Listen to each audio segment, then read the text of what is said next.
We often talk about the fall of the Roman Empire as if it was some sudden cataclysmic implosion, a single dramatic collapse into dust and barbarians. But what if I told you that, in a sense, it never really fell at all? What if, instead, it simply moved house, packed its bags, and set up shop somewhere new, evolving into something both familiar and utterly transformed? That's where our story truly begins, with an emperor who had a grand vision and, frankly, a bit of a knack for real estate.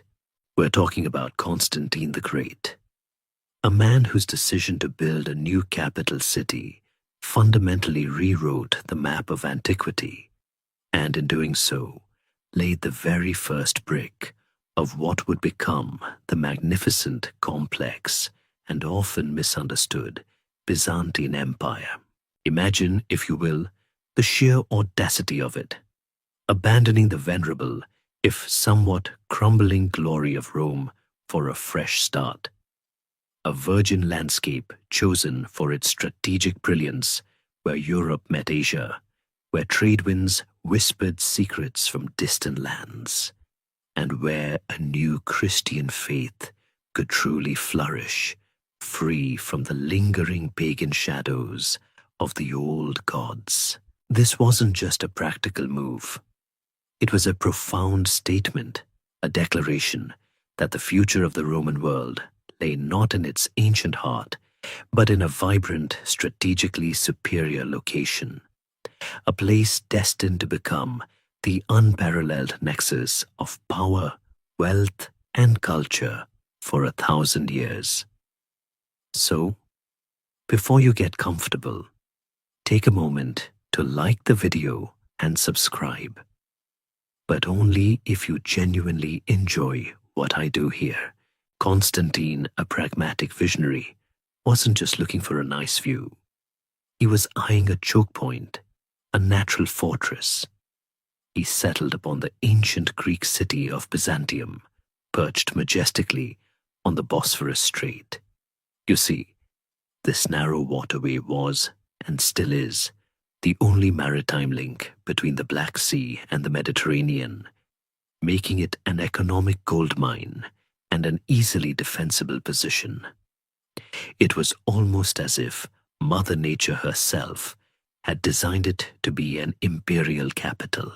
The year was 330 CE, and with great pomp and circumstance, and no small amount of architectural ambition, the city was formally dedicated as Nova Roma, the New Rome.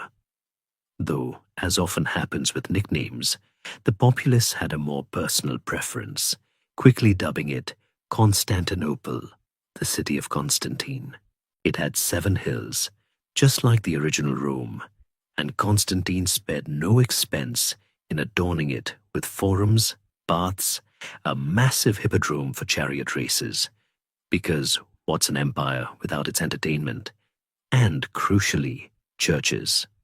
This was a city built not just on strategic foresight, but on the burgeoning power of Christianity, a faith that Constantine himself had embraced after his rather dramatic conversion experience before the Battle of Milvian Bridge.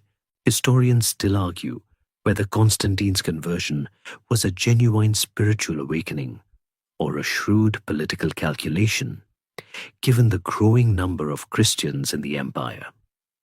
Perhaps it was a bit of both, a masterful blend of piety and pragmatism.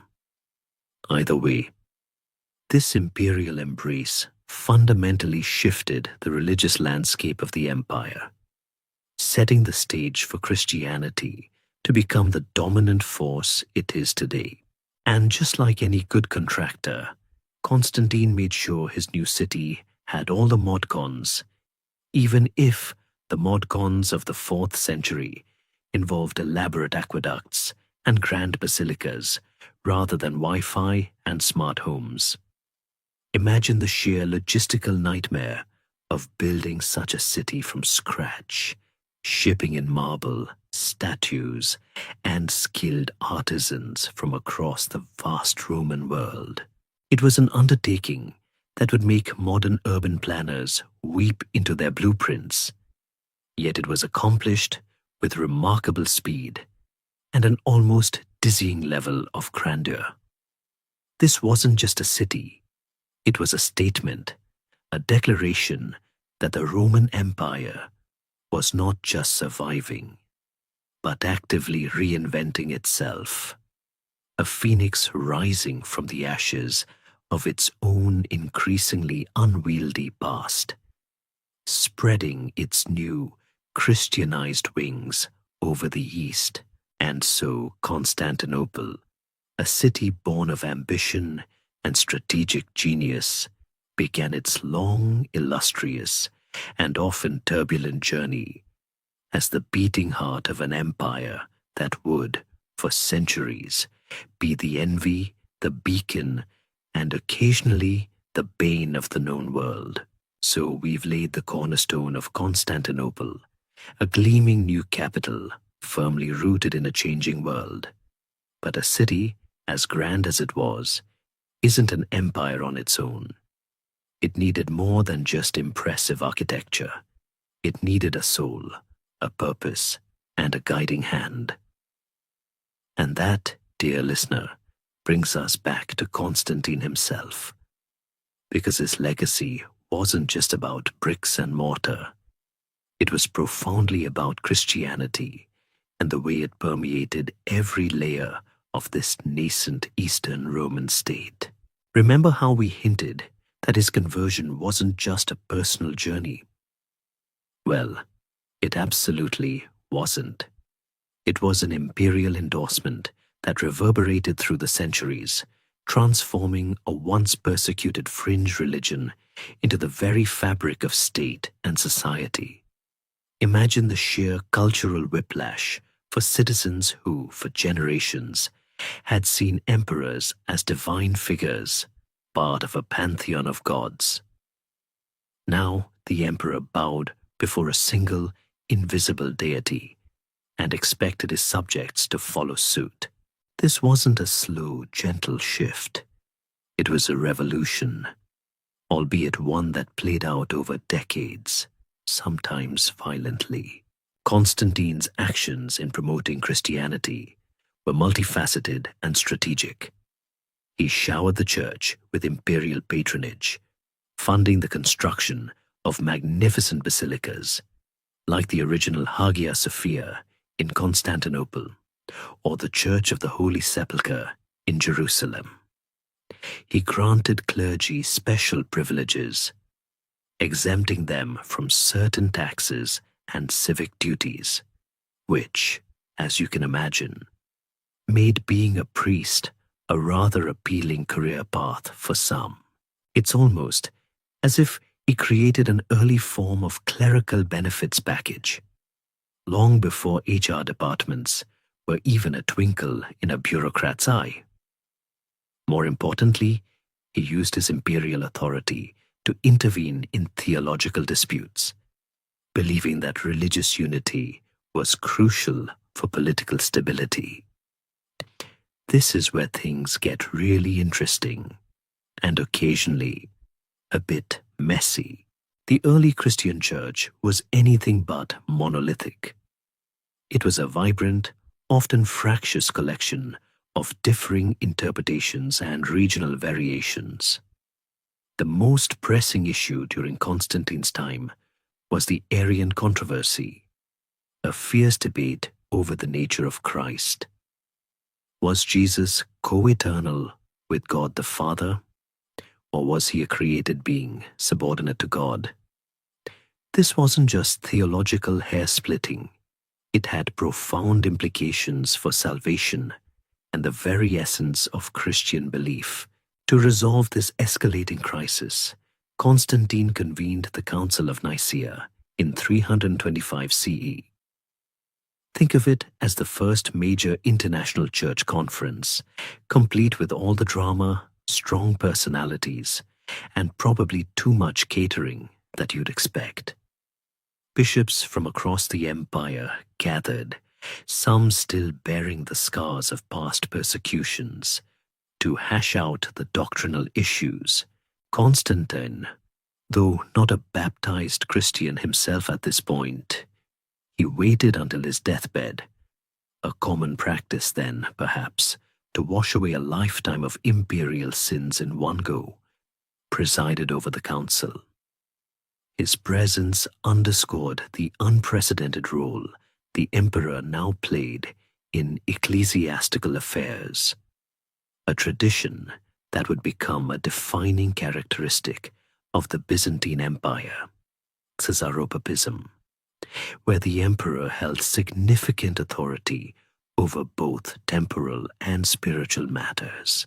The Council of Nicaea ultimately condemned Arianism and produced the Nicene Creed, a statement of faith still recited in many Christian churches today. This wasn't the end of Arianism, mind you. It continued to be a thorn in the side of the empire for centuries, especially among some Germanic tribes. But Nicaea set a precedent. The emperor was the defender of orthodoxy, and the state had a vested interest in the church's unity. Beyond religion, Constantine also laid some crucial groundwork for the future administrative structure of the East. He reorganized the empire into new dioceses and prefectures, streamlining governance and creating a more centralized bureaucracy.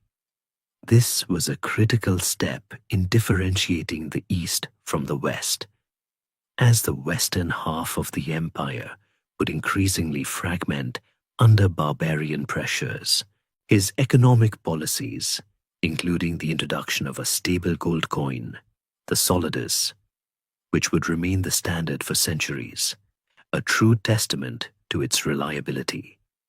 Imagine a currency that holds its value for 1,000 years, provided a much-needed boost to trade and stability.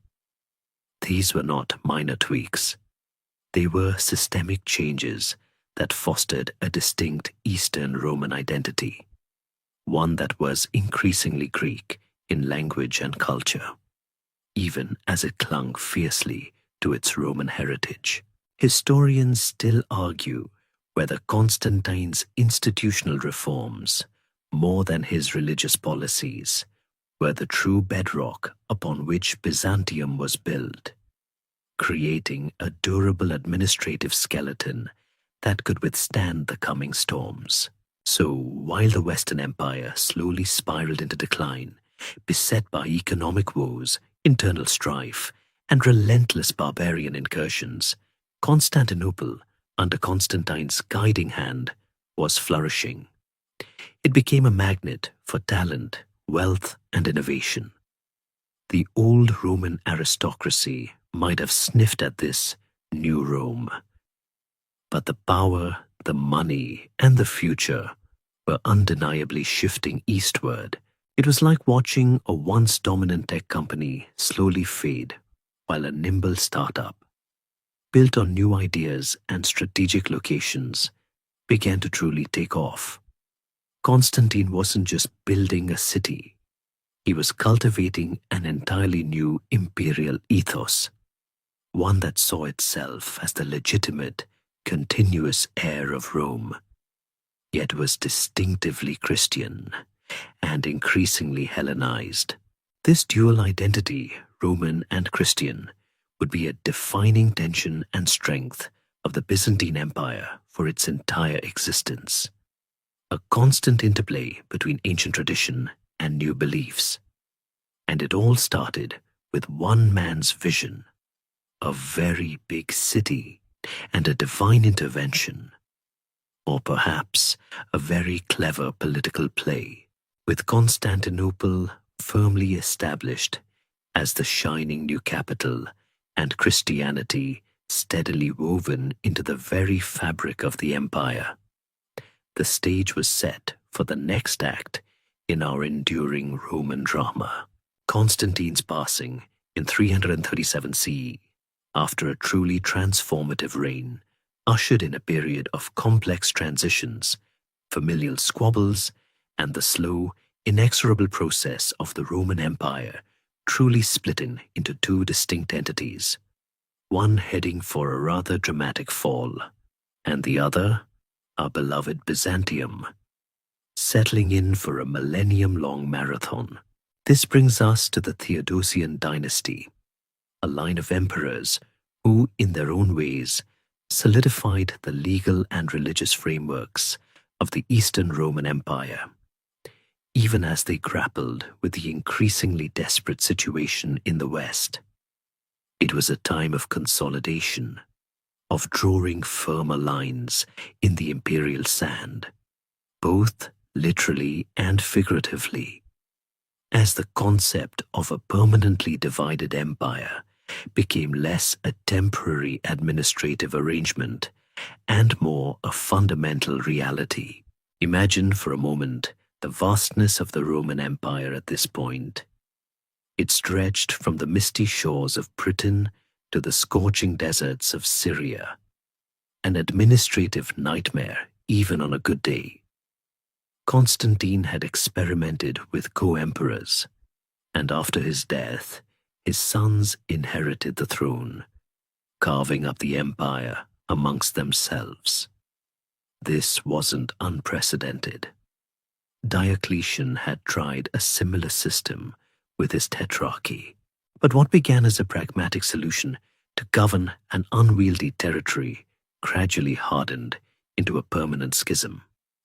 The reign of Theodosius I, often called the Great, was pivotal in this regard.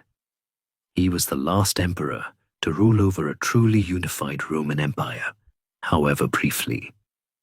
And what a reign it was! Theodosius, a devout Christian, took the Nicene Creed. Remember that little theological debate we talked about earlier? He took that and made it the official state religion in 380 CE with the Edict of Thessalonica. This was a game changer.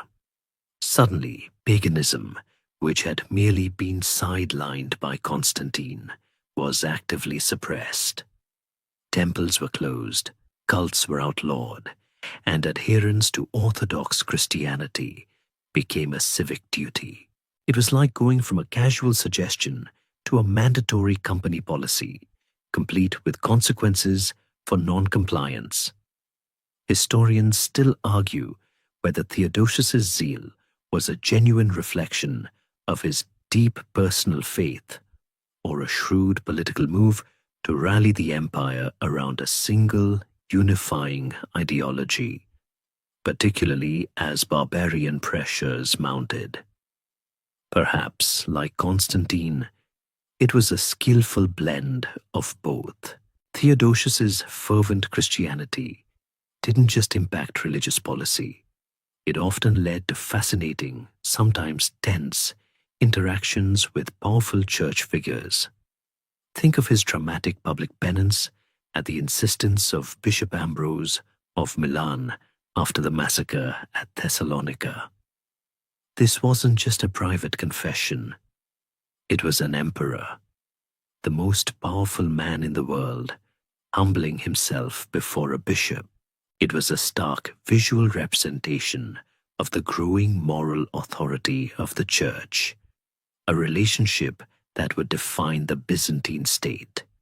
The emperor was supreme, but even he had to contend with the spiritual power of the patriarch and the Church.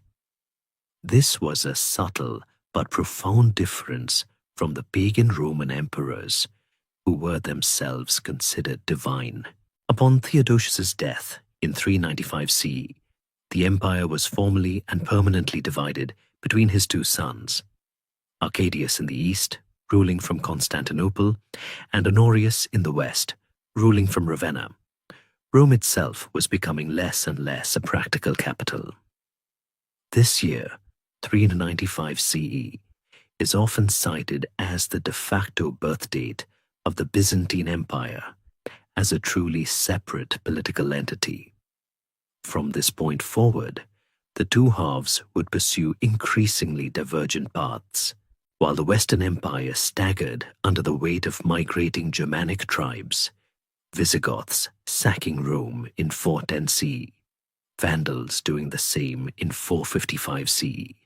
They really lived up to their name, didn't they?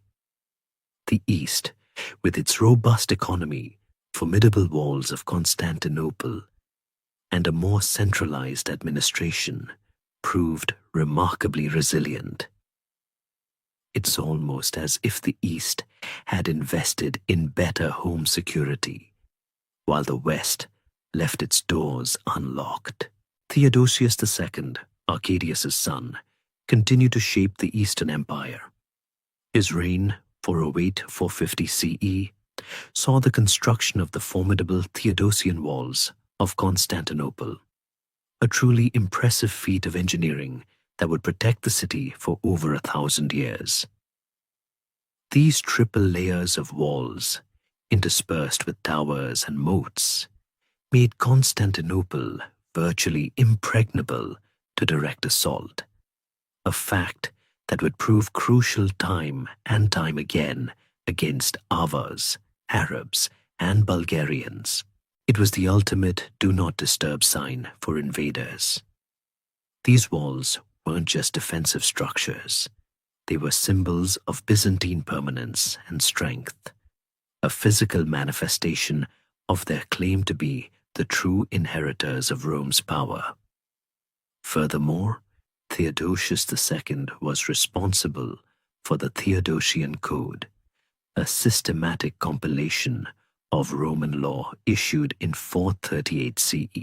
This massive legal undertaking codified existing imperial edicts and judgments, providing a foundational legal text that would influence not only the Eastern Empire, but also, to some extent, the emerging barbarian kingdoms in the West. It was like creating the world's first comprehensive legal database, making sure everyone knew what the rules were, even if they sometimes struggled to follow them. This code represented a significant step in the preservation and transmission of Roman law, a crucial intellectual legacy that Byzantium would safeguard. So, under the Theodosian dynasty, the Eastern Roman Empire solidified its distinct identity. It was Christian, increasingly Greek in language and culture, and strategically resilient, even as its Western counterpart began its long, painful decline. The division of the empire, the entrenchment of Orthodox Christianity, and the strengthening of Constantinople's defenses were all pieces of a grand puzzle falling into place, creating the distinct entity we know as Byzantium.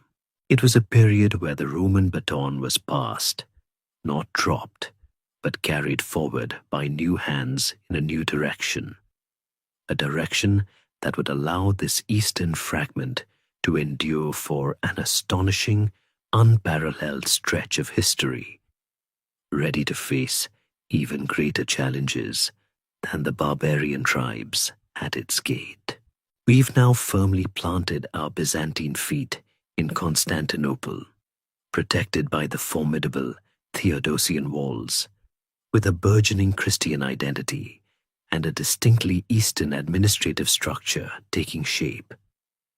The Western Roman Empire, meanwhile, was slowly but surely fading into the annals of history, its final official fall just around the corner in 476 CE. But our story, the story of Byzantium, was just getting warmed up. After a string of relatively less impactful emperors following the Theodosians, the stage was set for a truly larger-than-life figure, a man whose ambitions were as vast as the empire he sought to restore, and whose reign would define an entire era. We are talking, of course, about Justinian the Firm, whose rule from 527 to 560 CE was a whirlwind of legal reform, architectural marvels, military campaigns, and, quite frankly, a biological catastrophe that nearly wiped out his grand plans. If Byzantium had a highlight reel, Justinian would certainly be the star player, hitting all the major points with an almost manic energy.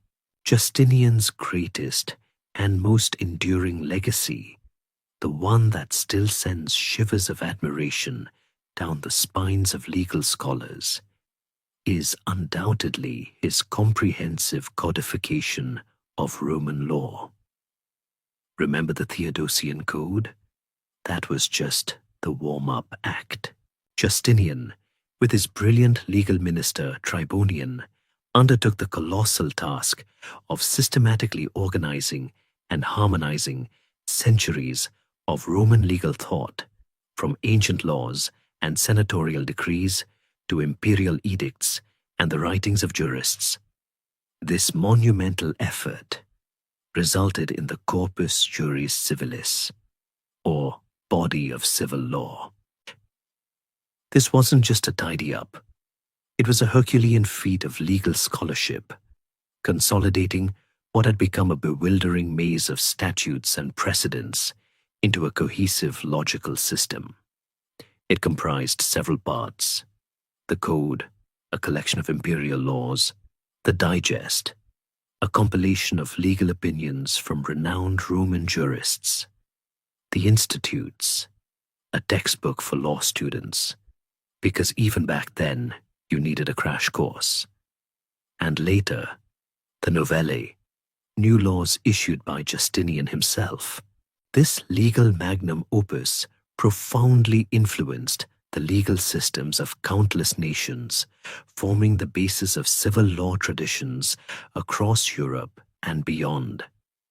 It's no exaggeration to say that if you're interacting with a legal system today that emphasizes written codes and systematic principles, you're likely seeing the ripple effect of Justinian's work.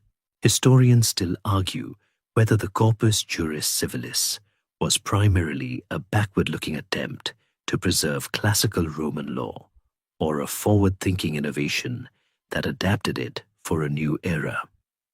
Perhaps it was a masterful blend of both, a genius move to anchor the evolving Byzantine state to its Roman roots, while laying the groundwork for future legal development.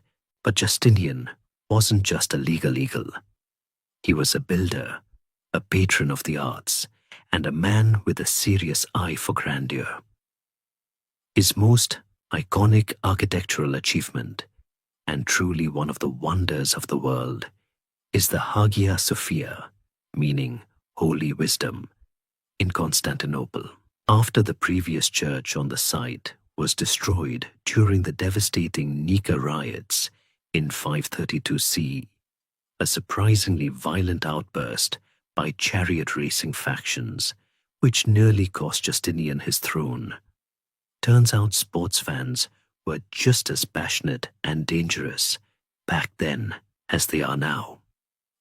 Justinian famously declared, "Solomon, I have surpassed thee," when he beheld the completed dome. And he wasn't wrong. This colossal basilica, with its daringly massive dome seemingly suspended from heaven by a golden chain, was an engineering marvel, a testament to Byzantine ingenuity and faith.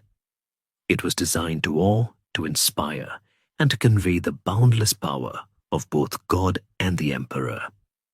Its sheer scale and innovative design still leave visitors speechless, even after nearly 1,500 years. However, Justinian's reign wasn't all sunshine and architectural triumphs. It was also marred by an unimaginable catastrophe, the Plague of Justinian. Beginning in 541 CE, this devastating pandemic, now believed to be caused by the bacterium Yersinia pestis, the same culprit as the Black Death, swept across the empire, wiping out an estimated 25–50% of the population. Imagine half the people you know suddenly gone. Cities were depopulated, economies were shattered, and the empire's manpower for its ambitious military campaigns was severely depleted. Justinian himself contracted the plague but miraculously recovered, a testament to his tenacity, or perhaps just sheer luck. This plague wasn't just a demographic disaster. It had profound long-term consequences, weakening the empire just as new threats were emerging on its borders. It's a chilling reminder that even the grandest imperial designs can be undone by something invisible to the naked eye. Despite the plague, Justinian's ambition remained undimmed, particularly his dream of recovering the lost Western Roman Empire. This reconquest of former Roman territories would consume much of his reign and vast resources. He famously sent his brilliant general, Belisarius, to reclaim North Africa from the Vandals, and then, more arduously, Italy from the Ostrogoths. These campaigns, while initially successful and incredibly daring, were brutally long and costly, bleeding the empire of men and money. The story of Belisarius, a general of almost mythical competence, winning against overwhelming odds, is fascinating in itself. Even if his later career ended in imperial suspicion and political eclipse, Justinian's reign truly embodied the Byzantine ideal of a renewed Roman Empire, even if the enormous costs of his ambitions would inevitably create new vulnerabilities for his successors. His legacy, therefore, is a complex tapestry of unparalleled achievement, immense suffering, and far-reaching consequences that would shape the empire for centuries to come. So Justinian, our grand imperial architect and legal eagle, had just about wrapped up his reign, leaving behind monumental legal codes, awe-inspiring buildings like the Hagia Sophia, and a plague-ridden landscape. But while his domestic achievements were certainly impressive, his most consuming passion, the one that truly drained the imperial coffers and stretched the empire's resources to their absolute limit, was his relentless, almost quixotic quest for reconquest. This brings us to the harsh realities of Justinian's grand vision, clashing with practical imperial limits, a poignant tale of ambition versus sustainability. He genuinely believed it was the sacred duty of the Roman emperor to reclaim what was once Rome's, to reunite the fragments of the old empire and restore its former glory. It was a noble, if incredibly expensive dream, fueled by a deep sense of imperial destiny. Let's talk strategy. Justinian's main targets were the barbarian kingdoms that had carved up the Western Roman Empire, the Vandals in North Africa, and the Ostrogoths in Italy. These were not small-time raids. These were full-scale, multi-year military campaigns requiring vast fleets, seasoned armies, and seemingly endless supplies of gold. His chosen instrument for these endeavors was his most brilliant general, Belisarius. Imagine a military genius on par with Caesar or Alexander, but operating in a different, more complicated era. Belisarius's campaigns read like something out of an epic poem.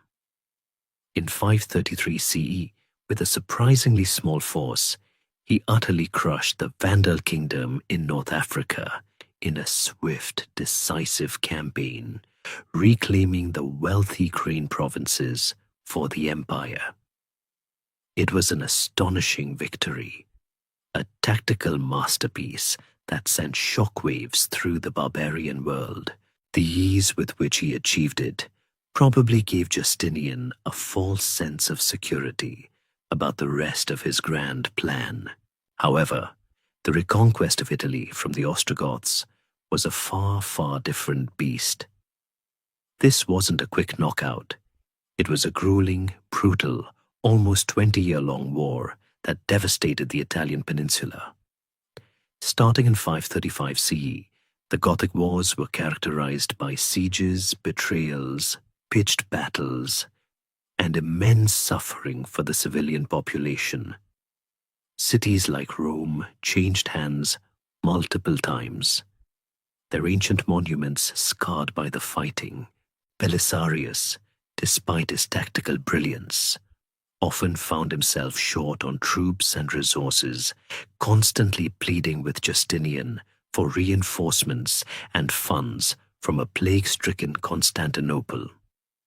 It was a logistical nightmare, trying to project power thousands of miles away across hostile seas into a land ravaged by war and disease. Historians still argue whether the long-term devastation caused by these wars in Italy outweighed any strategic benefits of reconquest. Was it truly worth turning a once flourishing land into a wasteland?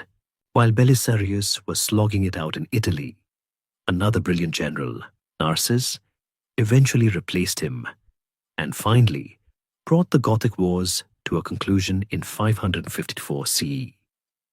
Narses, though not as famous as Belisarius, was an equally capable commander, proving that Justinian had a knack for picking talent, even if he didn't always fully trust them. A common imperial flaw, alas. By the end of Justinian's reign, the empire had indeed reclaimed significant portions of the old Roman West, North Africa, Italy, and a foothold in southern Spain, which was a short-lived conquest. From a purely territorial perspective, it was a massive achievement. The Roman Mediterranean was largely, if fleetingly, reunited under Byzantine control. But here's the kicker. The cost was crippling. The endless wars had emptied the imperial treasury, leaving it deeply in debt. The constant drain of manpower, exacerbated by the plague of Justinian, left the empire vulnerable on its eastern and northern frontiers. The newly conquered territories were often ruined economically and difficult to administer, requiring substantial garrisons to maintain control. It was a bit like buying a fixer-upper mansion, spending every last penny to restore it, only to realize you can't afford the upkeep and your roof is leaking badly back home. These reconquests weren't integrated seamlessly. They were fragile extensions, constantly under threat. Furthermore, these exhausting Western campaigns meant that the empire's traditional eastern frontier, with the powerful Sasanian Persian Empire, often had to be managed with diplomacy and subsidies rather than decisive military action. While Justinian did achieve a perpetual peace with Persia in 532 CE, it was short-lived and required significant payments. Later, renewed conflicts with Persia and the Avars and Slavs pushing down from the Balkans would expose just how stretched the empire had become. It was a constant game of whack-a-mole on multiple borders. The irony is that by focusing so heavily on recreating the old Roman Empire in the West, Justinian inadvertently weakened the core of the Eastern Empire, making it less capable of defending itself against the entirely new threats that were soon to emerge from the Arabian Peninsula.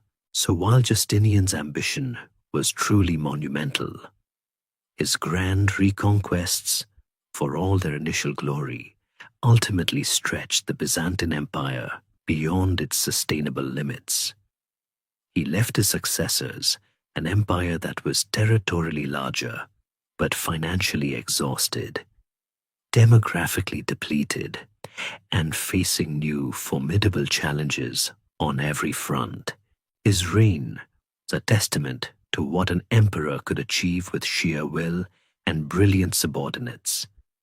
But it was also a cautionary tale about the perils of overextension. The dream of reuniting Rome had been pursued with relentless vigor, but the reality was a fractured world, and Byzantium, while surviving, was now a different, more vulnerable beast, poised on the brink of even greater transformations. The stage was set for a period of immense struggle and profound change, far from the nostalgic echoes of a reunited Roman past. Justinian's grand dream of Roman reunification, though achieved in part, had left the empire financially depleted and geographically overstretched. The vast expenses of his Western campaigns and the devastating demographic impact of the plague of Justinian meant that his successors inherited an empire that, while technically larger, was severely weakened at its core. And as we all know, when one empire shows signs of weakness, new threats inevitably emerge from the shadows, eager to test its resolve. This brings us to the crucial period dominated by the Heraclean dynasty, a turbulent but ultimately transformative era where the Byzantine Empire faced an existential struggle against the resurgent Persian Empire and the entirely new, utterly revolutionary force of Islam. This was not just a difficult patch. This was a fight for survival that would redefine the empire's very nature. Imagine the situation. The Byzantine Empire was still calling itself Roman, but it was increasingly Greek in culture and language, and its focus was undeniably eastward. The long-standing rivalry with the Sasanian Persian Empire, a titanic struggle that had waxed and waned for centuries, was about to reach its terrifying climax. Emperor Maurice, a capable predecessor, had managed to stabilize things for a while, but his overthrow and murder in 602 CE by a usurper named Phocas plunged the empire into chaos. This internal strife was like an open invitation to the Persians. Under their ambitious king, Khusrau II, the Sasanians launched a massive invasion, aiming to restore the ancient Achaemenid Persian Empire and potentially even destroy the Byzantine state. It was a war of unprecedented scale and brutality, far exceeding anything seen since the fall of the Western Roman Empire. The Persian advance was terrifyingly successful. They captured key Byzantine cities in Mesopotamia, Armenia, Syria, and Palestine. In 614 CE, Jerusalem fell to Persian forces, and the True Cross, a revered Christian relic, was carried off to Persia. Imagine the psychological blow. It was as if the heart of Christendom had been ripped out. The Persians even reached the shores of the Bosphorus, directly threatening Constantinople, while the Avars and Slavs hammered at the empire's northern borders. The Byzantine Empire was on the brink of collapse, squeezed from every direction. It truly seemed like the end of days for the Romans of the East. In this moment of profound crisis, a new hero emerged, Heraclius. He sailed from North Africa, where his father was an exarch, deposed the tyrannical Phocas, and was crowned emperor in 610 CE. Heraclius inherited an empire teetering on the abyss, but he was no ordinary emperor. He was a man of extraordinary courage, strategic genius, and deep faith. He spent years reforming the army, raising funds, and even personally leading campaigns, a highly unusual move for a Roman emperor.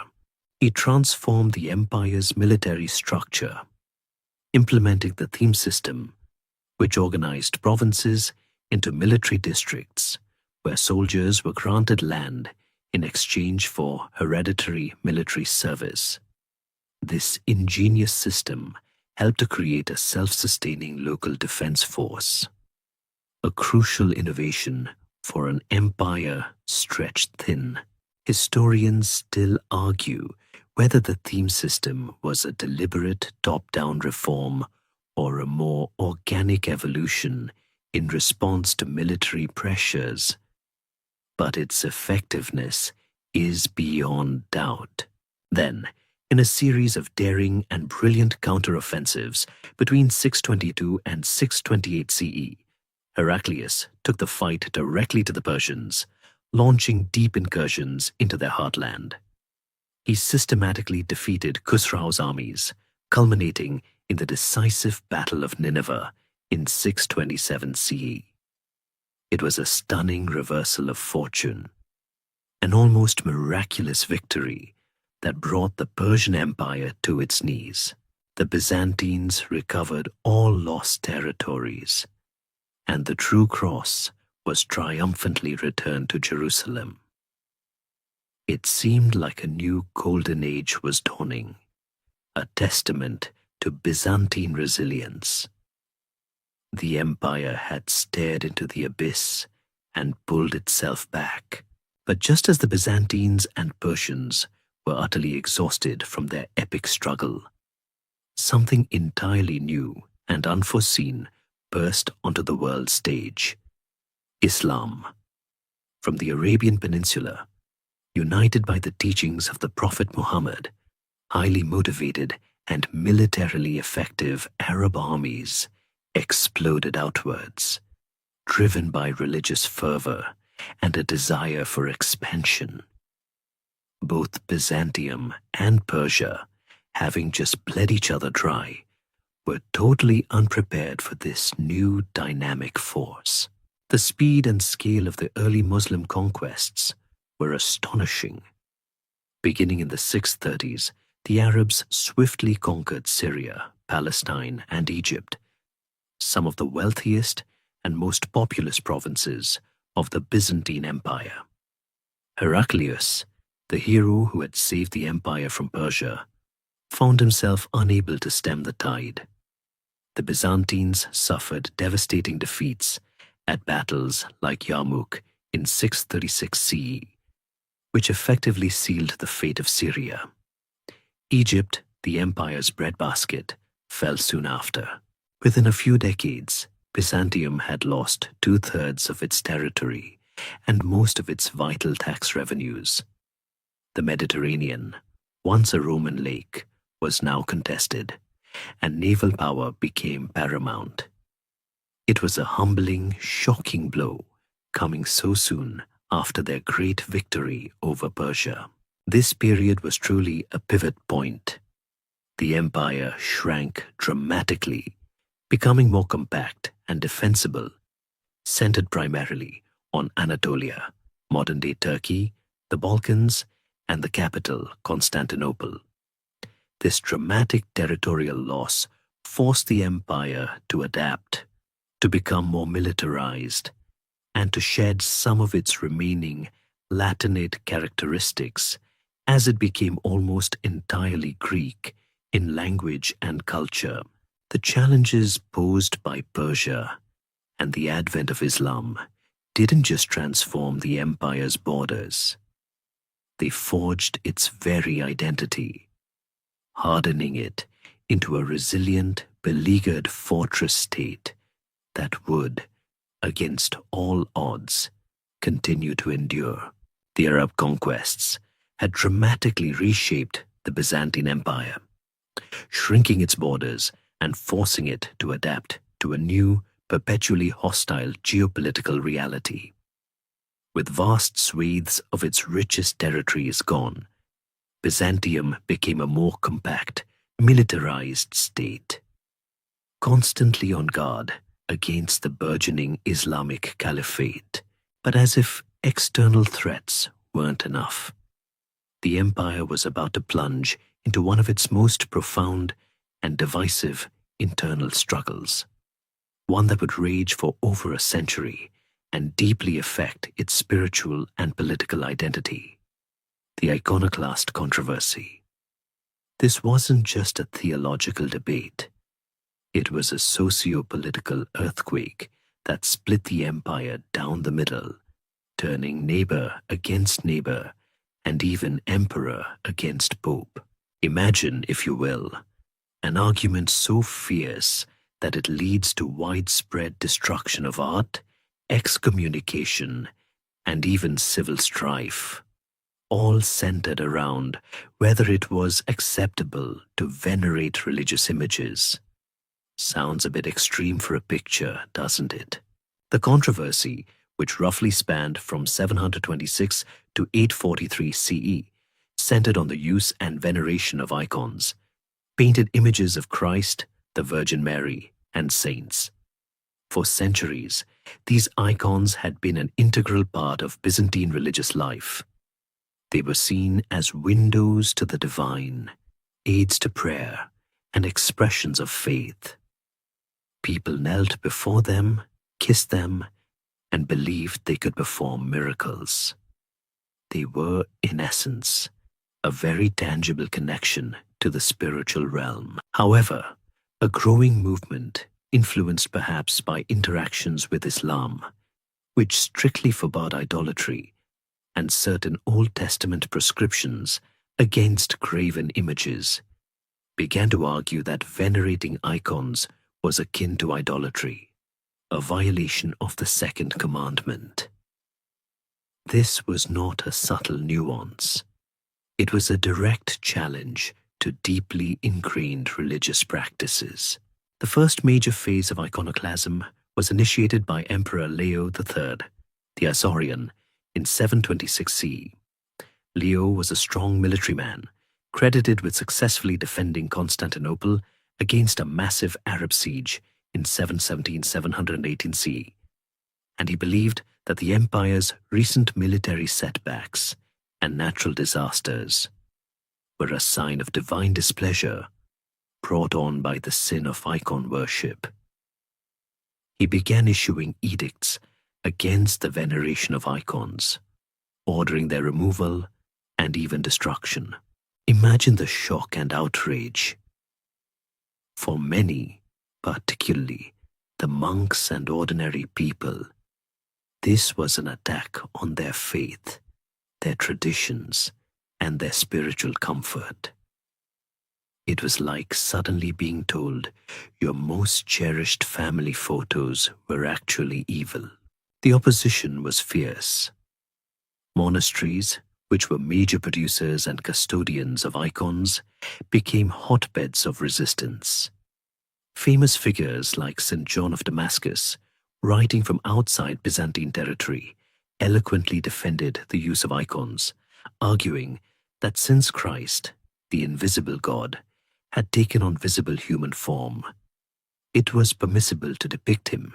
He distinguished between veneration, respect shown to the image as a representation of the divine prototype, and worship, adoration due only to God. This distinction was crucial to the iconophile, icon lover argument. The controversy also had significant political ramifications. The popes in Rome vehemently opposed iconoclasm, further widening the growing rift between the Eastern and Western churches. In some parts of the empire, notably Greece, there were even armed revolts against imperial iconoclast policies. It wasn't just a theological debate, it was a struggle for power between the emperor, the church, and different factions within society. Historians still debate whether iconoclasm was primarily driven by Leo's sincere religious conviction, a desire to curb the growing power and wealth of the monasteries, or an attempt to make the empire more ideologically uniform in the face of Islamic threats. It was probably a complex stew of all these factors. The first iconoclast period lasted until 787 CE, when Empress Irene, an ardent iconophile, convened the Second Council of Nicaea. This council formally condemned iconoclasm and restored the veneration of icons. For a brief period, it seemed the empire had found peace on this front. However, the controversy wasn't truly over. A second wave of iconoclasm erupted in 815 CE under Emperor Leo V, fueled by renewed military defeats and the belief that God was still displeased. This second period was less severe, but still resulted in further destruction and persecution. It was almost as if the empire couldn't quite make up its mind on what was acceptable artistic expression in a religious context. The final triumph of the iconophiles came in 843 CE under Empress Theodora, a regent for her young son Michael III. She, along with the Patriarch Methodius, definitively ended iconoclasm, restoring icons throughout the empire. This event, known as the Triumph of Orthodoxy, is still celebrated annually in the Eastern Orthodox Church on the first Sunday of Lent. It wasn't just a victory for religious art. It was a victory for the authority of the church councils over imperial theological dictates, and it cemented the unique understanding of religious imagery that characterizes Eastern Orthodoxy to this day. The iconoclast controversy had profound consequences. It solidified the Byzantine Empire's unique theological identity, distinct from the emerging Latin West. It strengthened the position of monasticism, which had heroically resisted the imperial decree.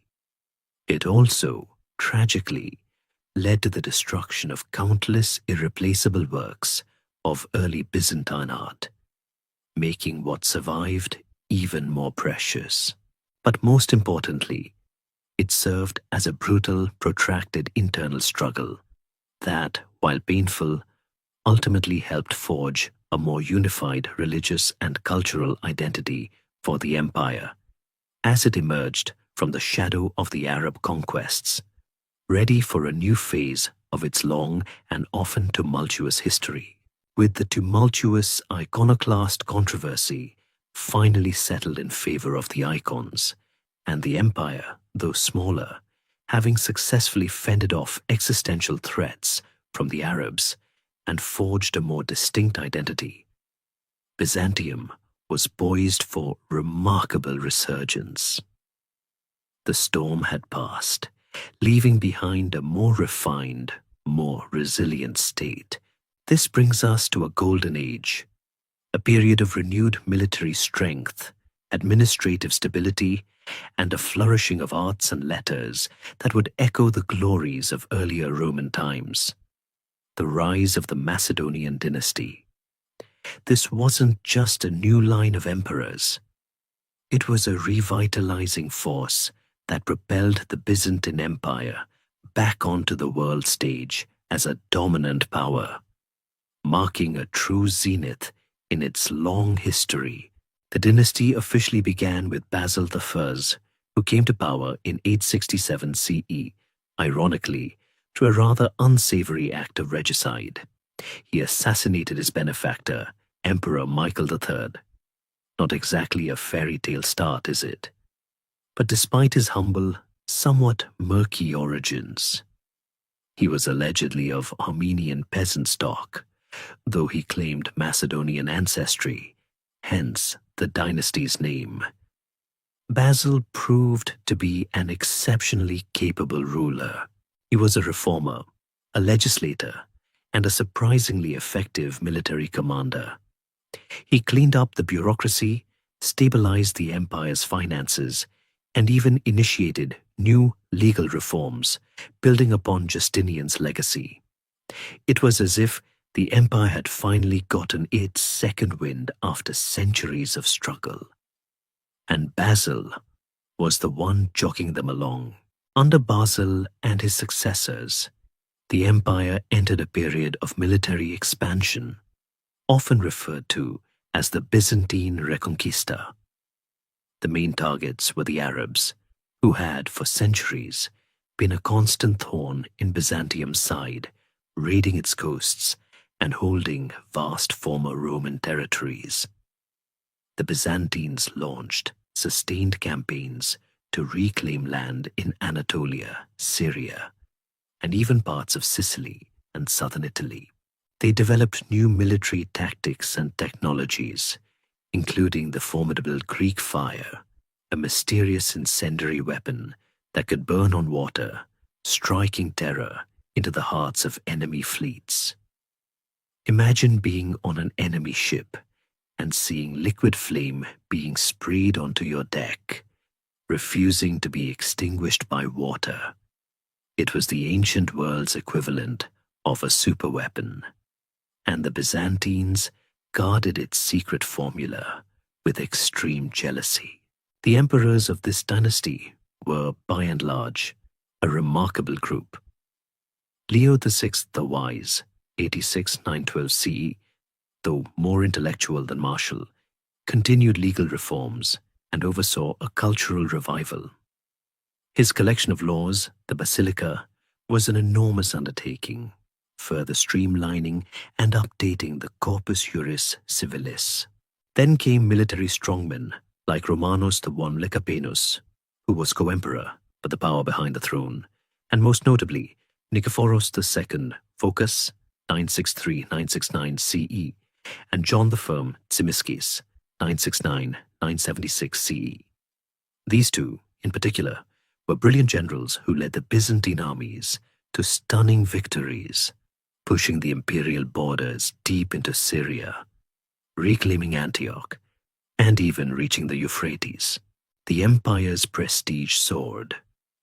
Diplomatic missions from far-off lands, including Kievan Russes and Western European kingdoms, regularly visited Constantinople, seeking alliances and marveling at its wealth and sophistication. But the true apex of this period, the very shining star of the Macedonian dynasty, was Basil II, known as the Bulgar Slayer, 976-1025 CE. This name alone should give you a hint about his personality and primary obsession. His entire reign was largely dedicated to the conquest of the First Bulgarian Empire, a powerful and long-standing rival in the Balkans. The Byzantines and Bulgarians had been locked in a bitter struggle for centuries, a constant dance of raids, treaties, and pitched battles. Basil II, a relentless and iron-willed military genius, methodically dismantled the Bulgarian state in a series of brutal campaigns that lasted for decades. His most famous and chilling victory came at the Battle of Clydion in 1014 CE.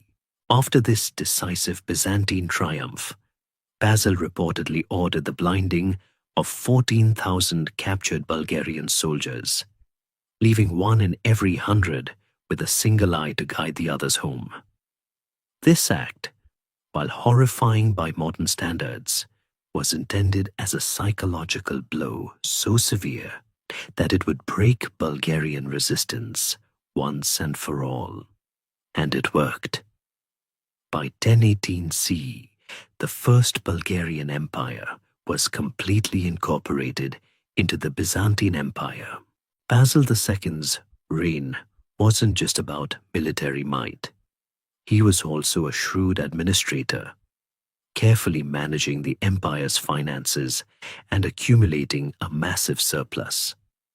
He strengthened the central government and curbed the power of the landed aristocracy, ensuring that power remained firmly in the hands of the emperor. He was a micromanager in the best sense, keeping a tight rein on everything from military campaigns to agricultural policies. Historians still debate whether Basil II's brutal tactics, particularly the blinding of the Bulgarians, were a necessary evil for the long-term security of the empire, or a stain on his otherwise impressive legacy? It's a complicated question, reflecting the harsh realities of medieval warfare. The Macedonian period also saw a remarkable renaissance in arts, literature, and scholarship. Constantinople became the intellectual capital of the world. Scholars meticulously copied and preserved classical Greek texts, ensuring their survival for future generations. Magnificent mosaics adorned churches, depicting scenes with vibrant colors and intricate details. Silk production became a major industry, and Byzantine luxury goods were coveted across Europe and Asia. It was a time of confidence, stability, and cultural efflorescence, a stark contrast to the relative intellectual stagnation of much of Western Europe during the same period. This was Byzantium at its most vibrant and influential, a beacon of civilization in a still developing world. The empire had truly found its stride, reclaiming its place as a great power, basking in the glow of its military and cultural achievements, seemingly unstoppable. But history, as we know, has a cruel habit of introducing new challenges, even after periods of unparalleled triumph. The Macedonian dynasty, particularly under the formidable Basil II, had brought the Byzantine Empire to an unparalleled peak of power and prestige. The Bulgarians, for centuries a persistent and often terrifying thorn in Byzantium's side, had been decisively crushed, and the empire's borders stretched across Anatolia and the Balkans. The coffers were full, the military was strong, and Constantinople was the undisputed cultural and intellectual capital of the Christian world. But even the most glorious golden ages are, by their very nature, impermanent. As we transition from the absolute zenith of Basil II's reign, we begin to see the subtle cracks, the internal stresses that would, despite the empire's apparent strength, lead to a slow, almost imperceptible decline before a dramatic resurgence. Our focus here, then, is directly on the Bulgarian wars under Basil II and how his iron will, while bringing triumph, also left a rather indelible and some might say brutal mark on the empire's history. Imagine the historical context. The First Bulgarian Empire, founded in the 7th century, had been a formidable rival to Byzantium for over 300 years. They were a constant source of raids, land disputes, and outright warfare, often threatening Constantinople itself. Remember the iconic image of Basil II, the Bulgar Slayer. That wasn't just a catchy nickname. It was a testament to his life's single-minded obsession. The complete subjugation of Bulgaria. This wasn't a quick campaign. It was a multi-decade grinding war of attrition, a relentless Byzantine advance against a tenacious enemy. Basil III understood that for the empire to truly thrive, this chronic threat on its doorstep had to be eliminated, not merely contained. He didn't just want to win battles. He wanted to win the war, definitively and permanently. Basil's early years on the throne, he became emperor in 976 CE, were fraught with internal rebellions from powerful aristocratic families, a common problem for Byzantine emperors who weren't born into absolute power.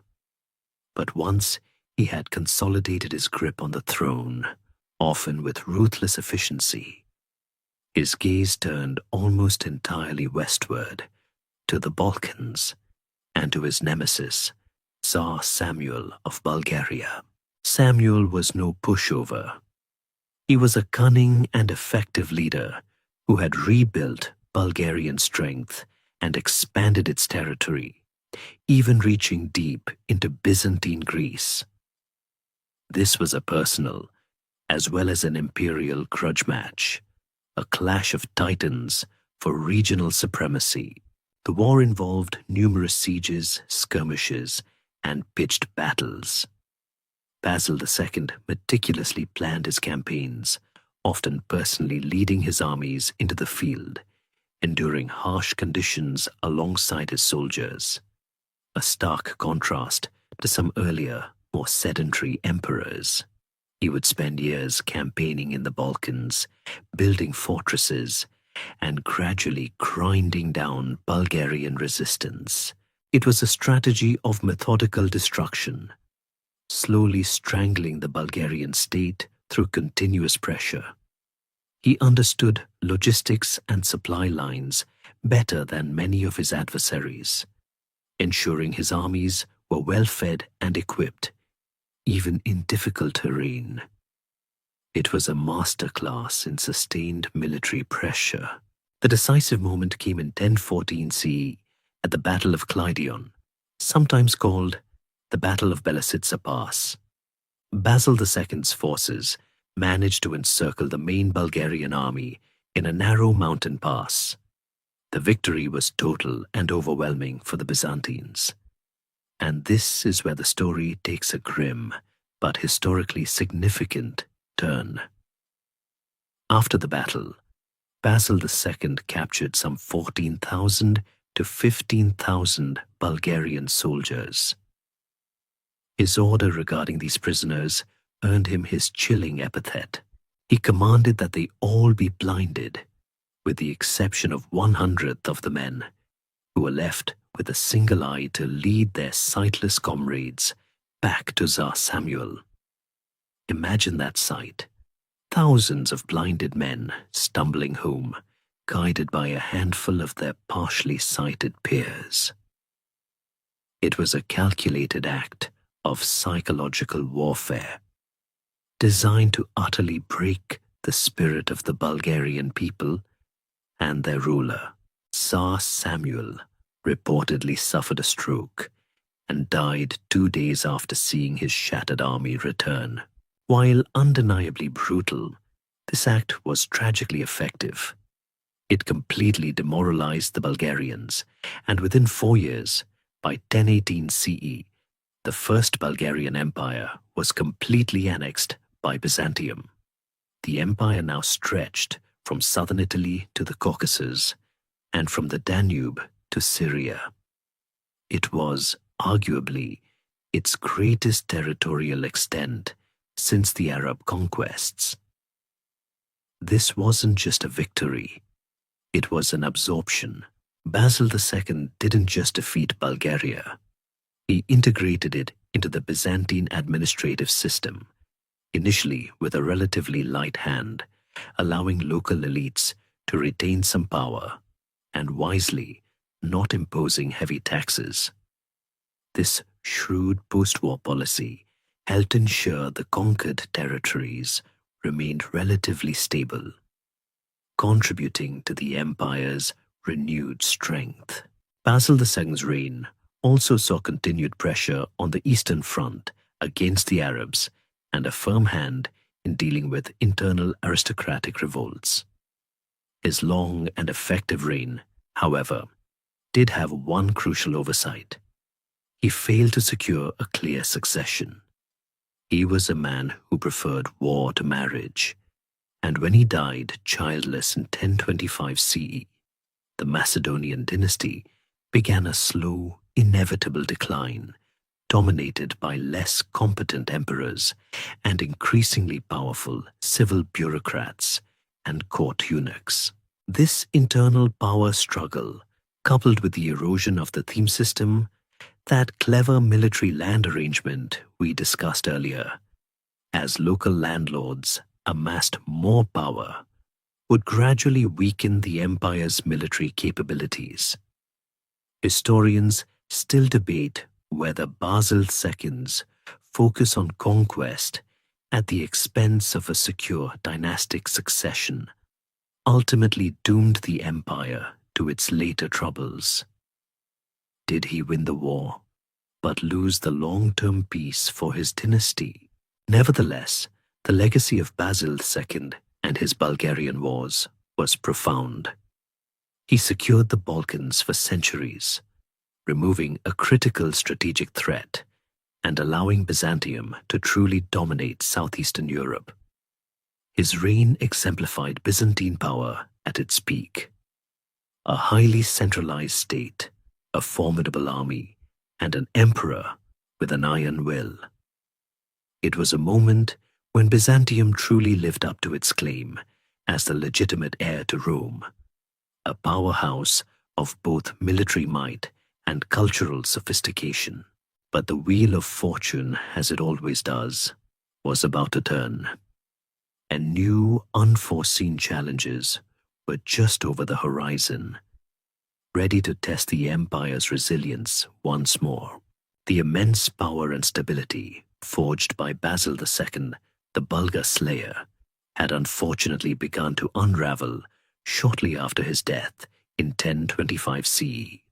Without his iron grip and strategic genius, the Macedonian dynasty spiraled into a period of weak emperors, internal squabbles between the military aristocracy and the civilian bureaucracy in Constantinople, and a gradual decay of the very military and administrative systems that had made the empire so strong. It was as if the engine that Basil had so meticulously tuned suddenly lost its master mechanic, and everyone started fiddling with the gears.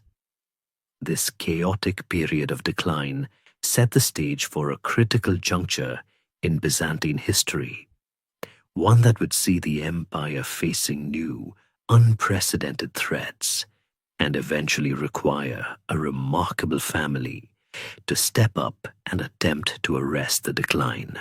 This brings us to the Komnenian Restoration, a desperate but ultimately successful effort by a new dynasty to reclaim some of the empire's lost grandeur, facing off against Normans, Seljuks, and the increasingly complicated politics of Western Europe. Imagine the empire's borders at this time. To the west, the Normans, a rapidly expanding and fiercely ambitious group of warriors, were consolidating their power in southern Italy and Sicily, traditional Byzantine territories.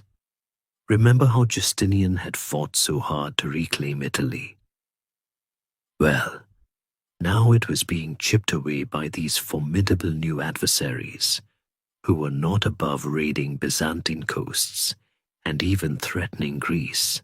To the east, an even more profound threat was emerging: the Seljuk Turks. These nomadic warriors, originating from Central Asia, had converted to Islam and were rapidly building a powerful sultanate, expanding into Anatolia, the very heartland of Byzantine manpower and agriculture.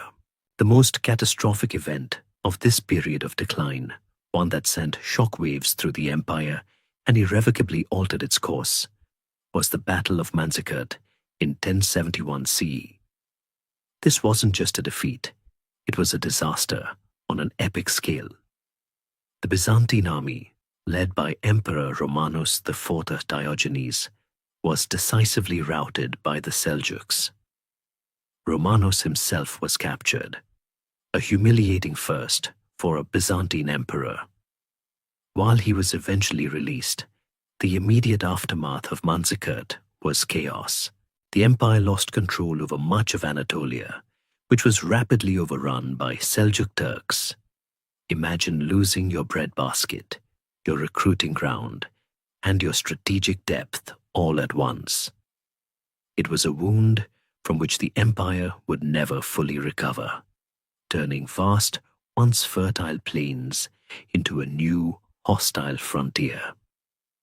Historians still argue whether Manzikert was a total catastrophe or a symptom of deeper underlying problems, but its immediate impact was undeniably devastating.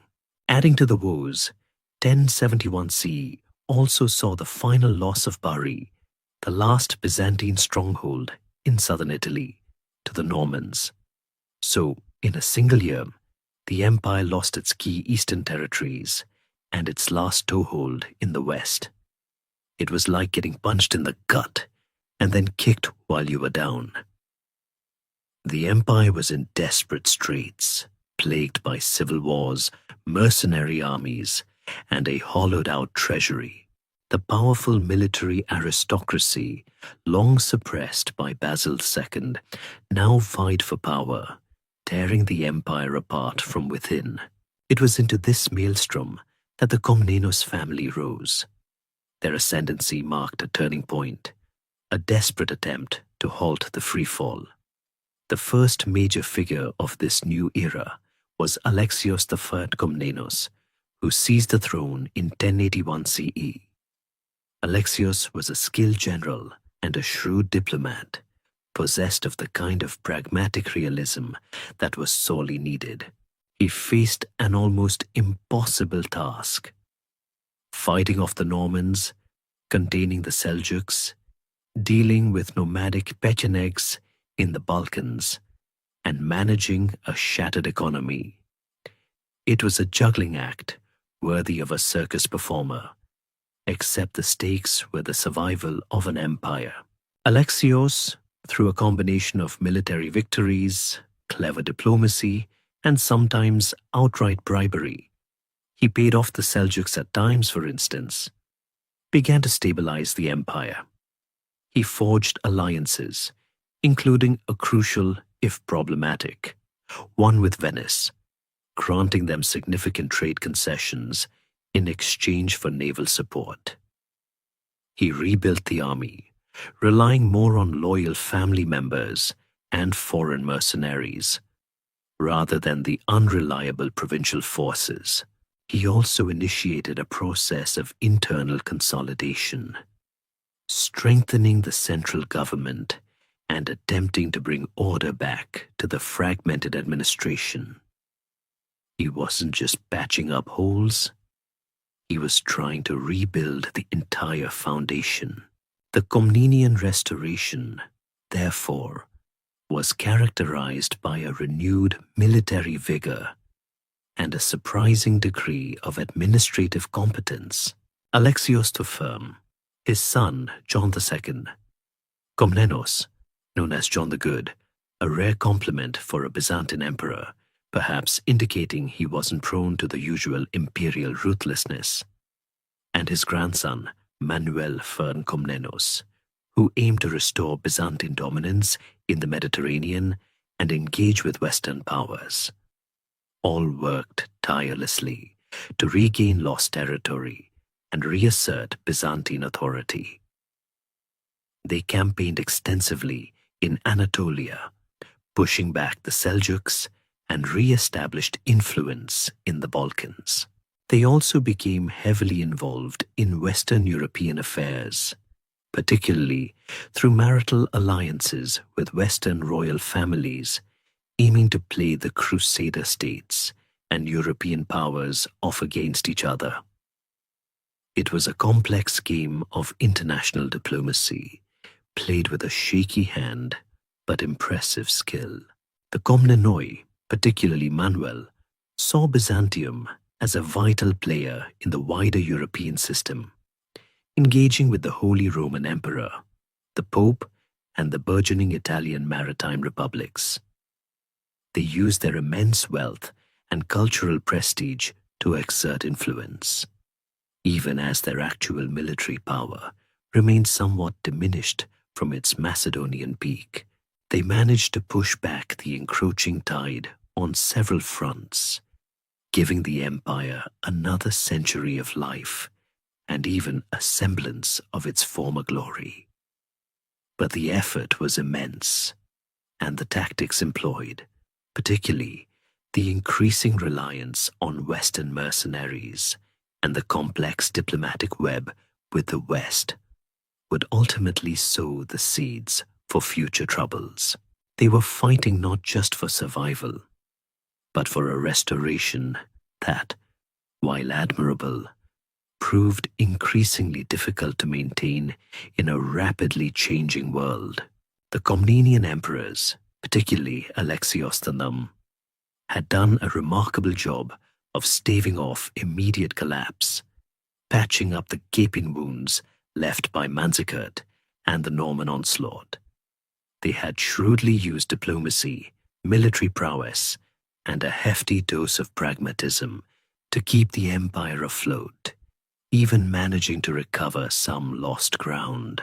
But just as Alexios was battling for the very survival of his state, a new, unforeseen, and incredibly disruptive force burst onto the scene from Western Europe, one that would irrevocably alter the course of Byzantine history: the First Crusade. This wasn't just another localized conflict. It was a phenomenon, a massive armed pilgrimage driven by religious fervor, and it utterly changed the geopolitical landscape for Byzantium, transforming potential allies into deeply suspicious, often hostile visitors. Imagine Alexios I in the late 1090s. He's facing Seljuk Turks still firmly entrenched in Anatolia, Pechenegs causing trouble in the Balkans, and Normans eyeing his coastline. He sends an appeal to the West, specifically to Pope Urban II, for mercenary aid against the Turks.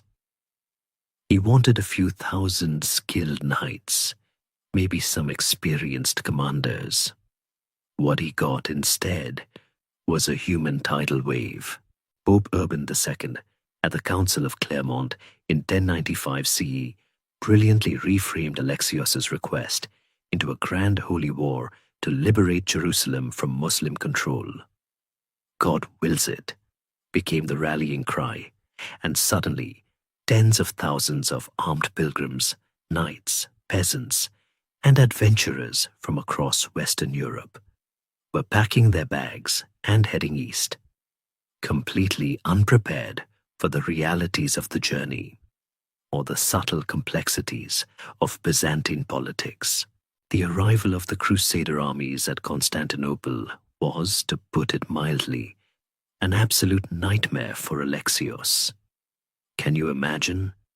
You invite a few friends over for dinner, and an entire unruly football team shows up, hungry, heavily armed, and with very little respect for your house rules. These Westerners, often described by Byzantines as uncouth and barbaric, and often with good reason, had little understanding of the sophisticated ancient empire they were traversing. They frequently pillaged the countryside for supplies, caused disturbances, and had a very different concept of imperial authority. Alexios, the consummate diplomat, had to manage them, feed them, and crucially, extract oaths of fealty from their leaders, ensuring that any lands they recaptured from the Turks would be returned to Byzantine control. He knew perfectly well that these crusaders, for all their religious zeal, were also ambitious feudal lords looking for new territories. Historians still argue whether Alexios's efforts to control the Crusaders were a masterstroke of diplomacy or a necessary evil that ultimately backfired by introducing potentially hostile elements into his sphere of influence. Despite the mutual suspicion, the First Crusade was initially beneficial for Byzantium. The Crusader armies, particularly the skilled Norman and French knights, successfully carved a path through Seljuk territory, recapturing important Byzantine cities like Nicaea, the old city from the Council, and Antioch. These gains, however, often came with strings attached. The Crusader leaders, driven by their own ambitions, frequently established their own principalities, the so-called Crusader states, rather than simply handing over the conquered lands to the Byzantines. This immediately created new, often hostile neighbors for the empire, transforming what was supposed to be a limited assistance mission into a permanent, complicated entanglement. The Byzantine perception of the Crusades quickly soured. What started as an appeal for aid turned into a series of headaches and outright betrayals. While the Byzantines appreciated the temporary weakening of the Seljuks in Anatolia, they were deeply suspicious of the Westerners' long-term intentions. They viewed the Crusaders not as liberators, but as ignorant, greedy, and often treacherous barbarians who saw Byzantium as merely a stepping stone, or worse, a prize to be taken. This mutual distrust would fester and grow with each successive crusade, culminating in disaster later on. The First Crusade cemented Byzantium's direct involvement in Western European affairs in an unprecedented way. No longer could the empire maintain a dignified distance from the emerging powers of the Latin West. The Crusader states, situated on Byzantium's borders, became constant points of friction, requiring continuous diplomatic and military engagement. The Byzantine emperors often found themselves playing a complex game of alliances and counter-alliances, trying to balance the various Latin powers against each other and against the Muslim states to protect their own interests. It was a diplomatic high-wire act, made even more perilous by the fact that the Westerners often simply didn't understand or didn't care about Byzantine political nuances. So the First Crusade was a mixed blessing. It momentarily relieved pressure from the Seljuks in Anatolia and showcased the Komnenian emperor's diplomatic skill in navigating an incredibly difficult situation. But it also introduced an unpredictable, often hostile element into the Eastern Mediterranean, creating new rivalries and accelerating the growing estrangement between the Latin West and the Greek East. The arrival of these zealous, heavily armed pilgrims marked a pivotal moment, forcing Byzantium to contend with a world that was becoming increasingly interconnected and increasingly dangerous from multiple directions. The stage was set for future clashes, leading ultimately to the most traumatic event in Byzantine history. The Komnenian emperors had navigated the treacherous waters of the First Crusade with remarkable skill, even managing to extract some short-term benefits despite the inherent dangers. They continued to project an image of renewed strength, engaging with Western powers and attempting to reassert Byzantine dominance in the Mediterranean. But the underlying tensions between the Latin West and the Greek East, exacerbated by the Crusades, continued to simmer, a dangerous undercurrent beneath the surface of diplomacy and uneasy alliances. This simmering resentment, fueled by religious differences, economic rivalry, and cultural misunderstandings, would eventually boil over into the most devastating catastrophe in the entire history of the Byzantine Empire, the Fourth Crusade's betrayal. This wasn't just a military defeat. It was an act of profound treachery, a sack so brutal and unexpected that it crippled Byzantium beyond recovery, fundamentally altering the course of European history and setting the stage for the empire's final decline. Imagine the atmosphere in Constantinople in the early 13th century. It was still the largest, wealthiest, and most sophisticated city in Christendom, a beacon of learning and trade. Its immense walls, remember the Theodosian walls, had stood impregnable for centuries, defying countless sieges. The citizens of Constantinople, proud heirs to Rome, likely felt an almost unshakable sense of security.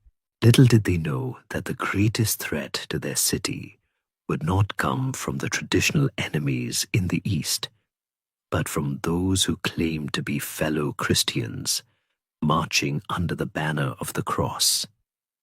This is where the story gets truly ugly, and why historians still argue whether the Fourth Crusade was a tragic accident or a cynical plot from the very beginning. The Fourth Crusade, launched in 1202 CE, was ostensibly aimed at liberating Jerusalem from Muslim control. However, it quickly went awry, spiraling into a morally dubious adventure driven by Venetian ambition, internal Byzantine dynastic squabbles, and the Crusaders' overwhelming financial woes. The Crusaders, heavily indebted to the Venetians for transport, found themselves diverted from their original holy mission. First, they were convinced to attack the Christian city of Zara, modern Zadar, on the Adriatic coast, a rival of Venice, which earned them excommunication from the Pope. Not exactly a great start for a holy war, right? Then came the truly shocking turn of events. A deposed Byzantine prince, Alexios Angelos, promised the Crusaders vast sums of money, military aid for the crusade, and even the reunion of the Eastern and Western churches under papal authority, if they would help him reclaim his throne in Constantinople. The Crusaders, seeing a golden opportunity to resolve their debts and gain immense wealth, agreed. So in 1203 CE, a Crusader army that was supposed to be fighting Muslims in the Holy Land found itself outside the mighty walls of Christian Constantinople. This was an unprecedented act, an almost unthinkable violation of Christian solidarity, and the Byzantines simply couldn't believe their eyes. The initial siege in 1203 CE led to the restoration of Alexios Angelos, but his promises proved impossible to keep. The Byzantines, already suspicious of the Latins, grew resentful of the new emperor and his Western allies. Tensions escalated, and in 1204 CE, the situation exploded. The Crusaders, frustrated by unpaid debts and provoked by Byzantine resistance, launched a full-scale assault on Constantinople. After a surprisingly difficult fight, even the Venetians struggled to breach those ancient defenses. They breached the walls. What followed was a 3-day horror show, a systematic, brutal sack of Constantinople. Imagine the scene. A city that had been the repository of 1,000 years of Roman and Christian heritage. A city filled with priceless ancient artifacts, magnificent churches, and libraries overflowing with knowledge, subjected to indiscriminate looting, burning, and desecration. The Crusaders, driven by greed, religious fanaticism, and a profound lack of discipline, plundered everything they could lay their hands on. Churches were ransacked, relics were stolen, and priceless works of art, including ancient bronze statues from the Hippodrome, were melted down for coin. Even the great Hagia Sophia was desecrated, its altar smashed, its holy icons defiled, and prostitutes reportedly paraded through its sacred spaces. The human cost was immense. Thousands were killed, raped, or enslaved. It was an act of barbarity that shocked even some contemporary Western observers. The sack of Constantinople in 1204 CE was a catastrophe of unparalleled proportions for Byzantium. It wasn't just a physical destruction, it was a psychological and political death blow. the Byzantine Empire ceased to exist as a unified entity. In its place, the Crusaders established the Latin Empire of Constantinople, with a Frankish emperor on the throne, carving up the remaining Byzantine territories into feudal states. The Byzantine aristocracy and remnants of the imperial court fled, establishing successor states in exile, notably the Empire of Nicaea, the Despotate of Epirus, and the Empire of Trebizond. This event permanently weakened Byzantium, shattering its military, draining its wealth, and irrevocably undermining its moral authority and prestige. The schism between the Catholic and Orthodox churches, already centuries in the making, became almost unbridgeable, marked by deep-seated bitterness and a sense of betrayal that persists to this day. Historians still argue whether the sack of Constantinople was the true end of the Byzantine Empire, or if its later resurrection was a mere shadow. What is undeniable is that the Fourth Crusade inflicted a wound so deep that it never truly healed, leaving the once mighty empire a mere husk of its former self, paving the way for its ultimate demise centuries later. The unimaginable catastrophe of the Fourth Crusade, the brutal sack of Constantinople, and the subsequent establishment of the Latin Empire on Byzantine soil had seemingly brought an end to our millennium-long story. The once mighty Roman Empire of the East lay shattered, its capital occupied by foreign invaders, its territories carved up by greedy crusaders and ambitious Venetian merchants. It was, without a doubt, the lowest point in Byzantine history, a betrayal so profound that it echoed for centuries. But here's the surprising twist. The Byzantine spirit, resilient and tenacious, refused to die. Like fragments of a broken mirror, three main successor states emerged, clinging to the imperial legacy and plotting their return. Our focus here is on the most successful of these, the Empire of Nicaea, where the flame of Byzantium was kept alive, nurtured, and eventually used to rekindle the imperial dream. Imagine the scene in the immediate aftermath of 1204. The Byzantine elite, the aristocracy, the clergy, and anyone who refused to live under Latin rule fled the conquered capital. They scattered to various corners of the former empire, establishing independent Greek states.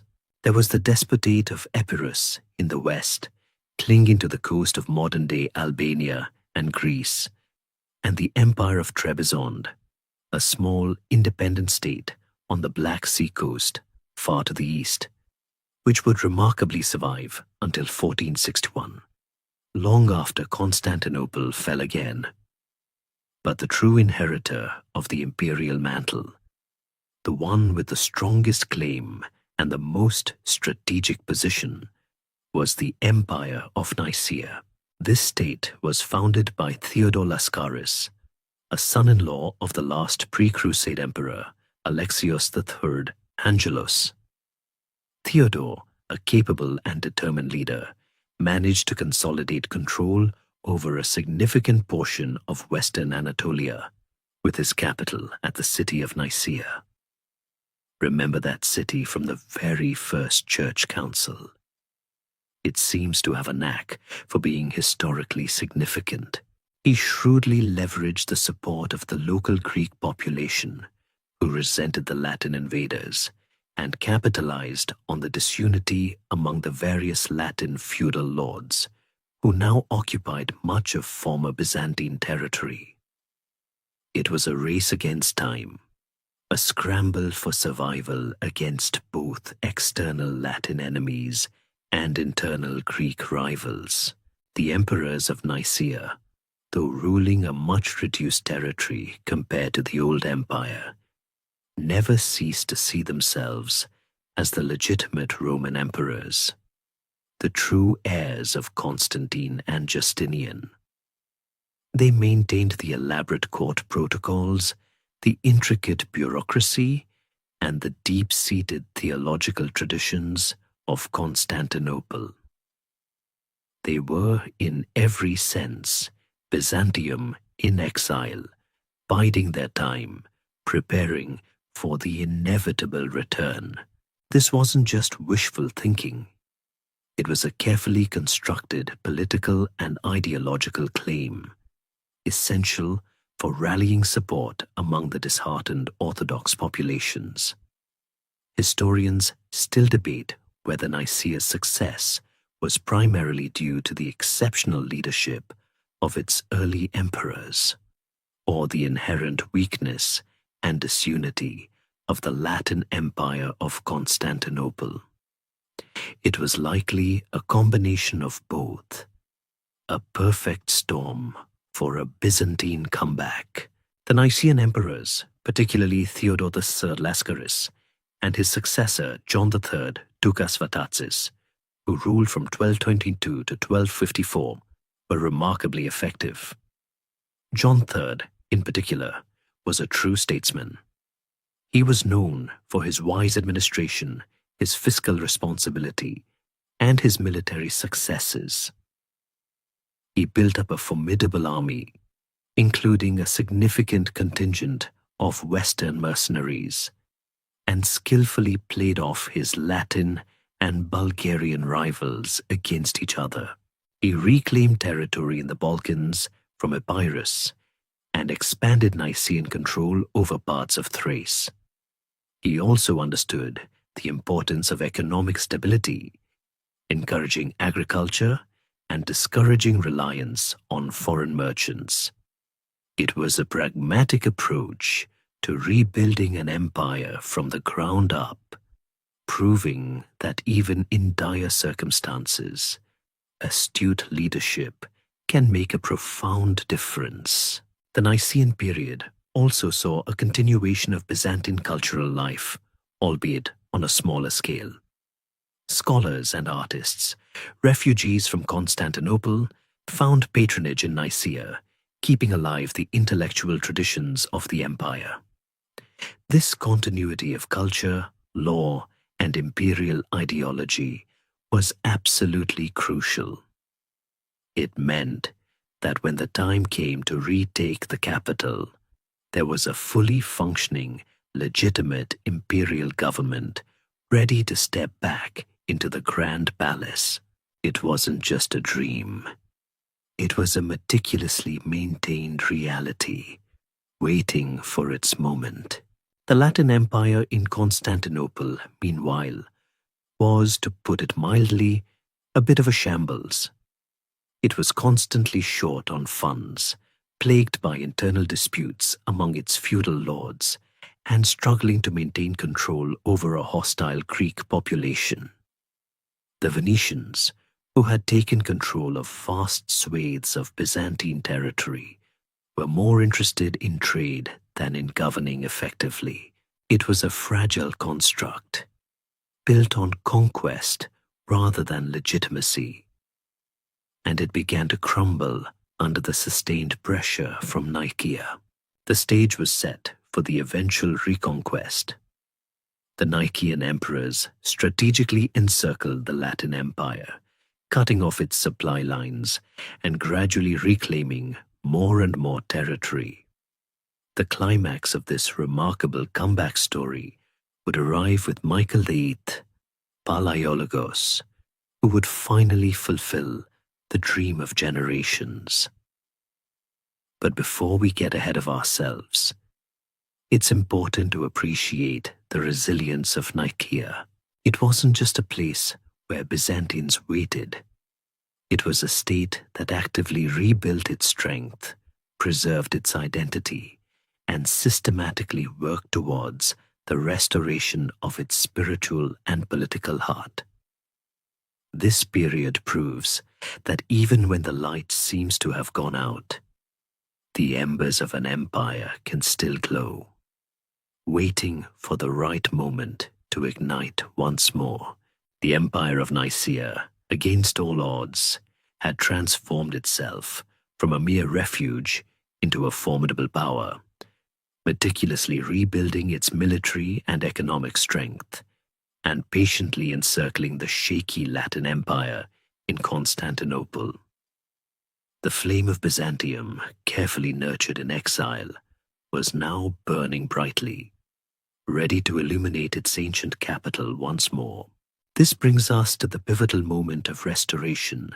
The dawn of the Palaiologan dynasty begins, and the dramatic recapture of Constantinople.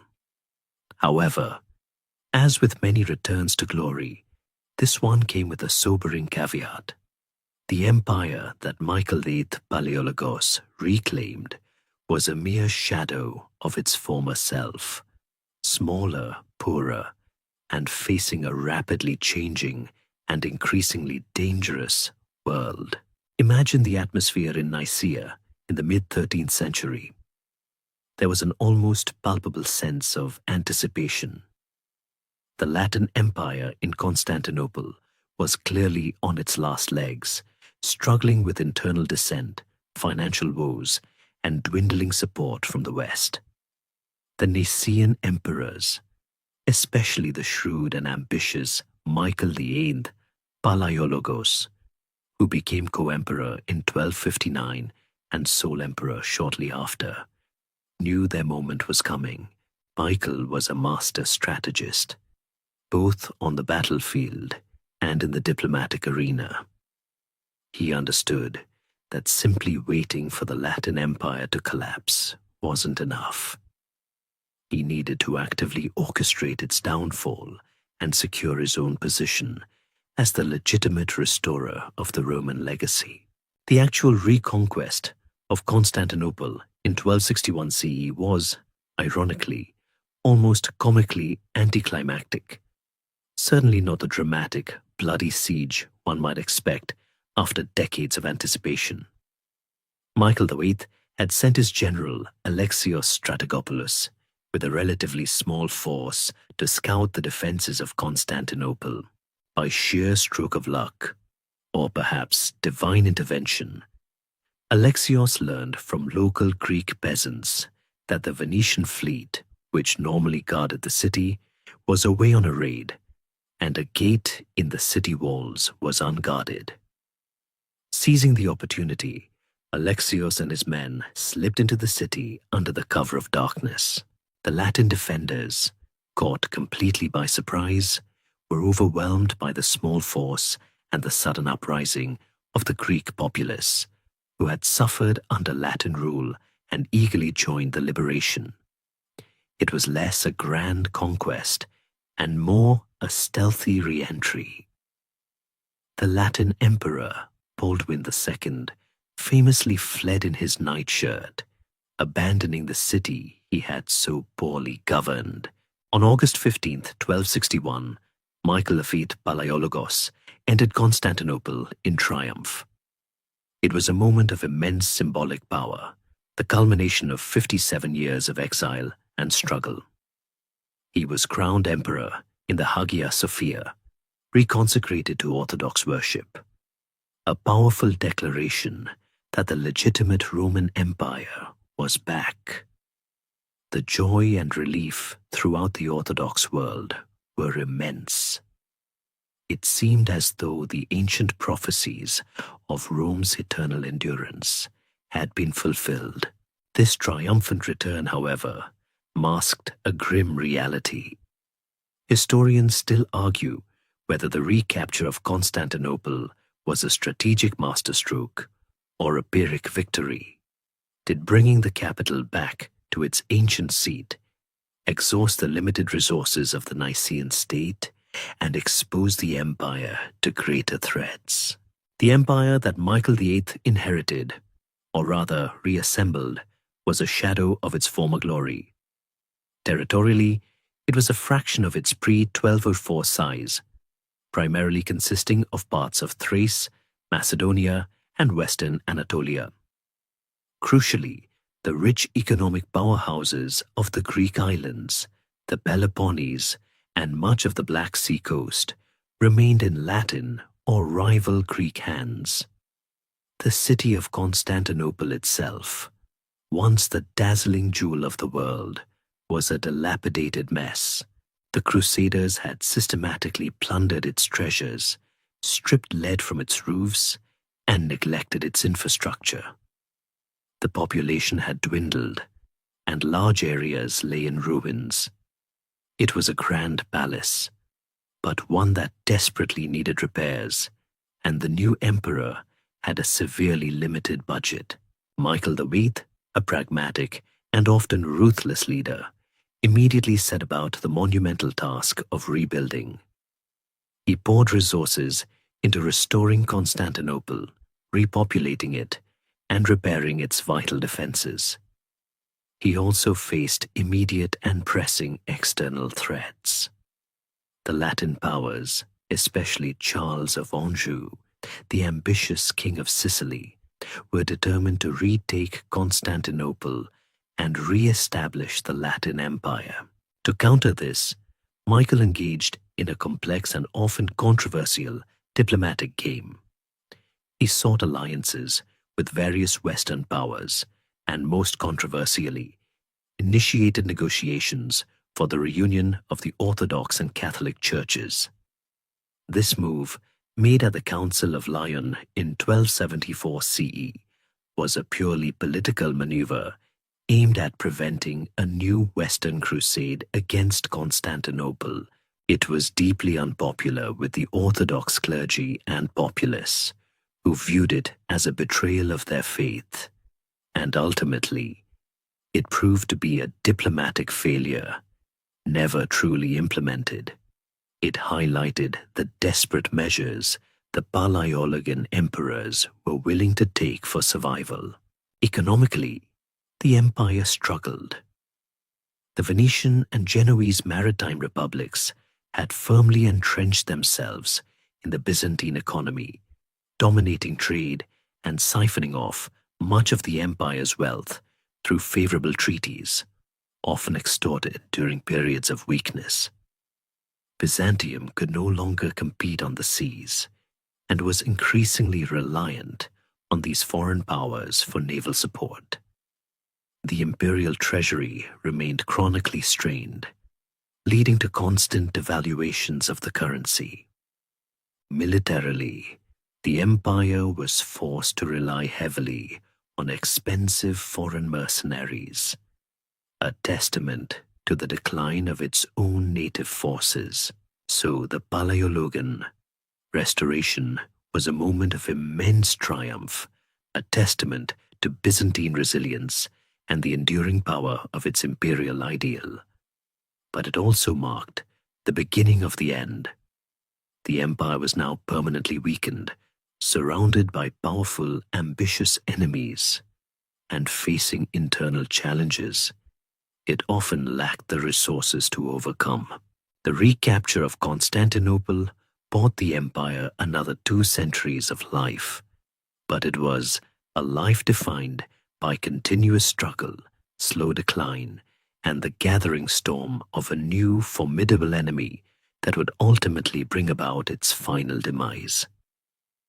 The shadow of the Ottoman Turks was already beginning to loom large on the horizon.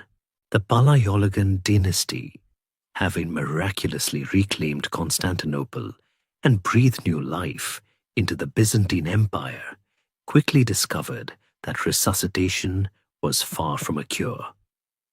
The empire, though back in its spiritual and symbolic home, was a shadow of its former self, a mere regional power struggling to assert its authority amidst a complex web of Latin rivals, independent Greek despotates, and an ever-present internal struggle for power. But as if these problems weren't enough to contend with, a far more ominous and ultimately existential threat was rapidly consolidating its power directly on Byzantium's doorstep. A new force that would slowly but surely encircle and eventually consume the last vestiges of the Roman Empire. The emergence of the Ottoman threat. This wasn't just another barbarian tribe or a squabbling Western prince. This was a dynamic, expansionist, and incredibly well-organized power, destined to become the dominant force in the Eastern Mediterranean for centuries to come. Imagine the geopolitical landscape in the late 13th and early 14th centuries. While Byzantium was busy trying to rebuild Constantinople and fend off ambitious Westerners like Charles of Anjou, a new power was quietly, almost imperceptibly at first, rising in Anatolia. After the Battle of Manzikert, remember that catastrophic defeat in 1071? That battle had allowed various Turkish tribes to flood into Anatolia. Among these, in the northwest corner of Anatolia, near the Byzantine heartland, arose a small but increasingly powerful principality led by a charismatic figure named Osman Fon. These were the Osmanlis, or as we know them today, the Ottomans. They were a Ghazi state, meaning they were driven by a frontier warrior ethos, expanding the borders of Islam into Christian lands. This gave them an internal dynamism and religious fervor that made them incredibly effective against a fractured and tired Byzantium. The early Ottoman expansion was slow but relentless. They began by chipping away at the weakened Byzantine strongholds in Anatolia, often seizing fortresses and cities one by one. Unlike earlier Turkish groups, who sometimes assimilated or established more stable, less aggressive states, the Ottomans seemed to possess an almost insatiable appetite for expansion.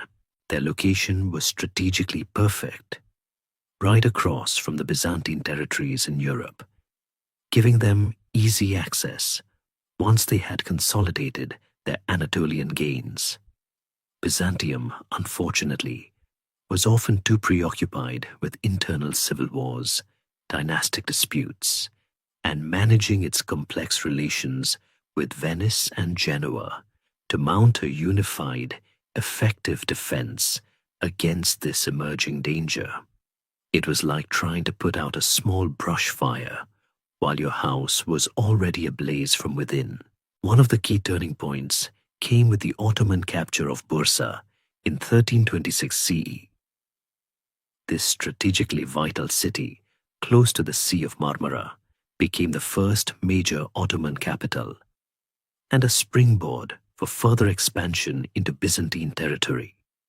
From there, they steadily advanced, taking Nicaea, our beloved Nicaean capital, in 1331 and Nicomedia in 1337.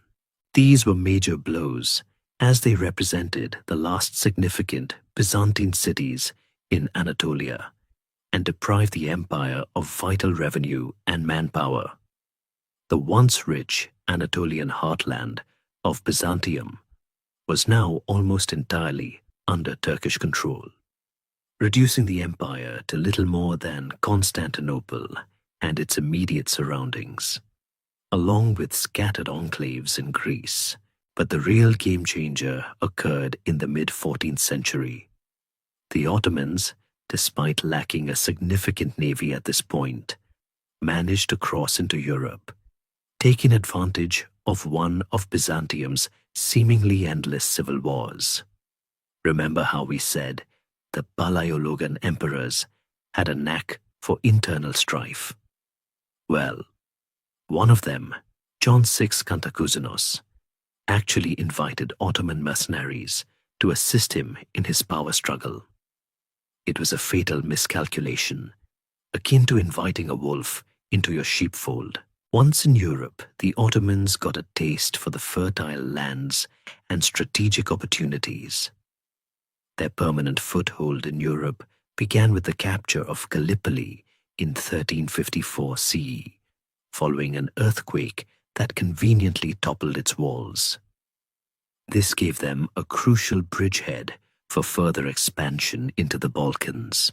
From Gallipoli, the Ottomans rapidly expanded their territories in Thrace and Macedonia. They systematically defeated the various Balkan states, the Serbs, Bulgarians, and other minor principalities, who were too disunited to present a common front against the disciplined and highly motivated Ottoman army.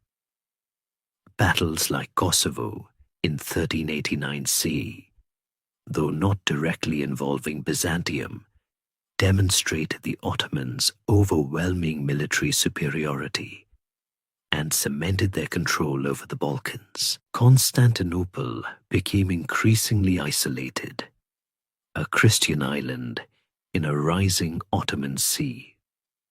The city was surrounded, its land links to the remaining Byzantine enclaves in Greece severed.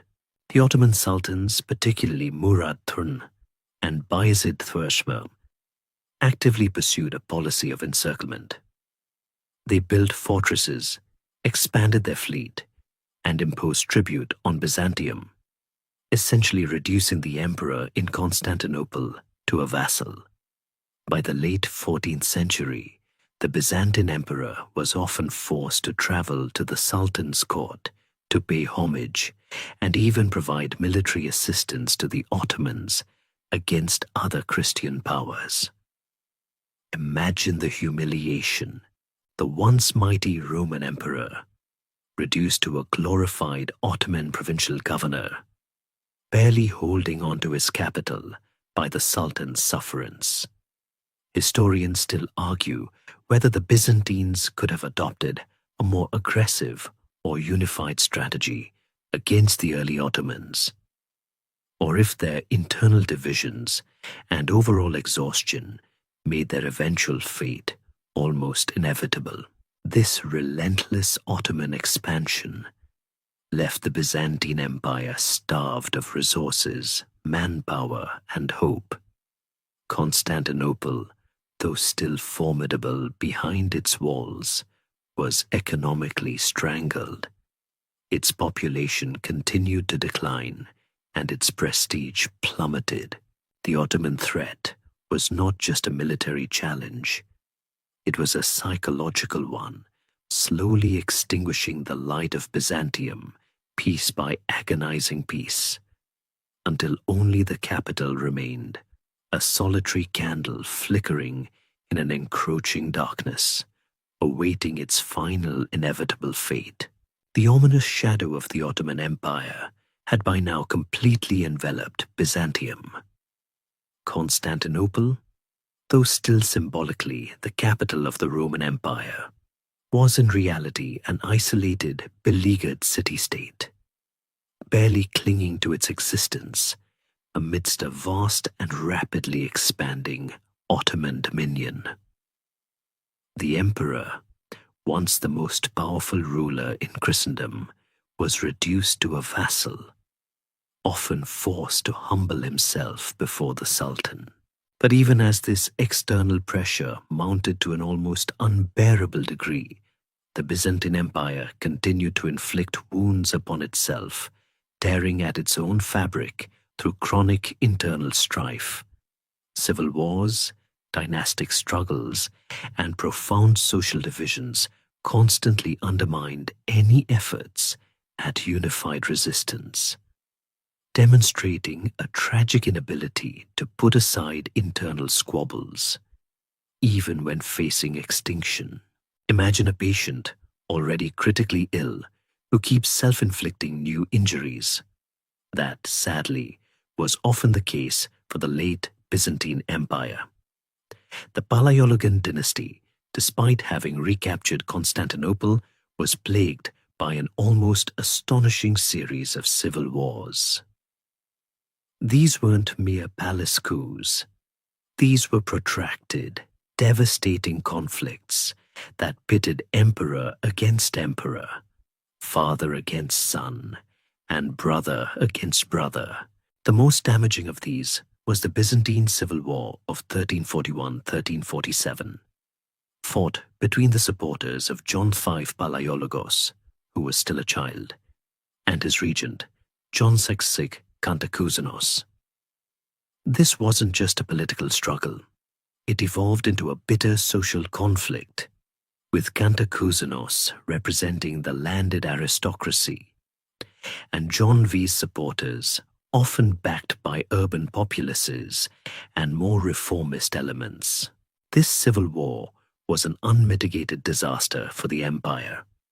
Both sides, desperate for military advantage, repeatedly invited foreign powers to intervene on their behalf.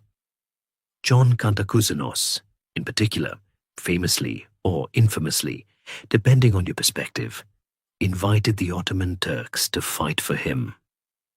Remember that fateful decision?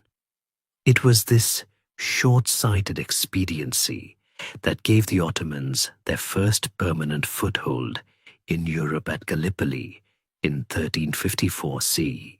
It was like inviting a gang of robbers into your house to help you settle a family dispute, only for them to decide they rather like your house and decide to stay. Historians still argue whether these internal conflicts were primarily driven by personal ambition, genuine ideological differences, or the deep-seated structural issues of the empire. Probably a bit of all three, seasoned with a dash of self-destructive pride.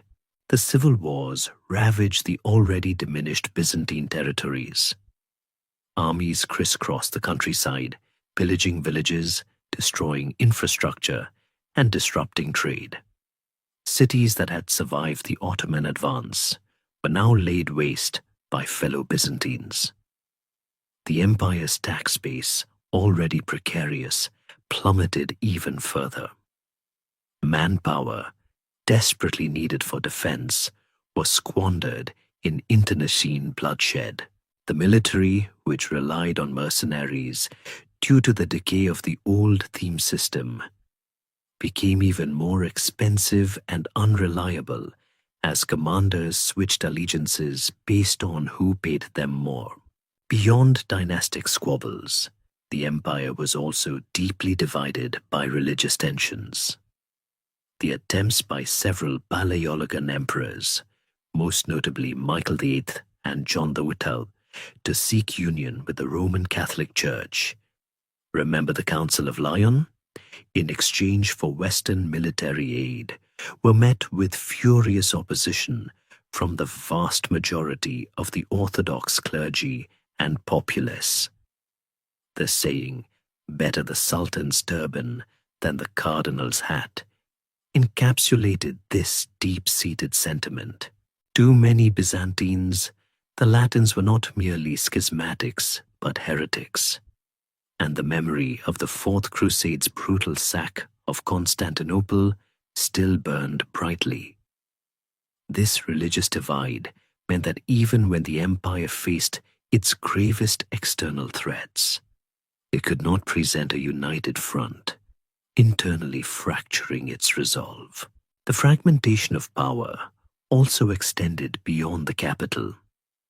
Various Byzantine enclaves, like the Despotate of Morea in the Peloponnese, effectively became semi-independent entities, often pursuing their own foreign policies and even engaging in minor conflicts with Constantinople. While some despots were capable rulers, this decentralization further weakened the empire's ability to muster a unified response to the Ottoman onslaught. It was a classic case of too many cooks spoiling the broth, except the broth was the last remnants of an empire. Economically, the internal strife only deepened the crisis.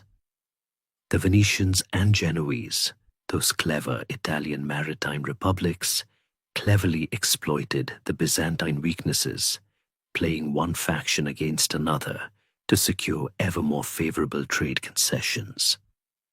They established fortified trading posts within Constantinople itself, essentially creating foreign enclaves where they controlled commerce, further marginalizing Byzantine merchants and draining the empire's remaining wealth. The Byzantine government, desperate for funds, often had to borrow from these very powers at exorbitant interest rates. It was a vicious cycle of dependency. The cumulative effect of these internal struggles was devastating. The civil wars exhausted the empire's last reserves of men and money, making it utterly incapable of mounting a serious defense against the Ottoman Empire. They created a power vacuum that the Ottomans expertly exploited, picking off weakened Byzantine territories one by one. By the late 14th and early 15th centuries, the Byzantine Empire was less an empire and more a city-state, surrounded by its powerful Ottoman overlords, slowly being strangled into submission. Its internal divisions ensured that even the most desperate pleas for aid from the West would fall on deaf ears.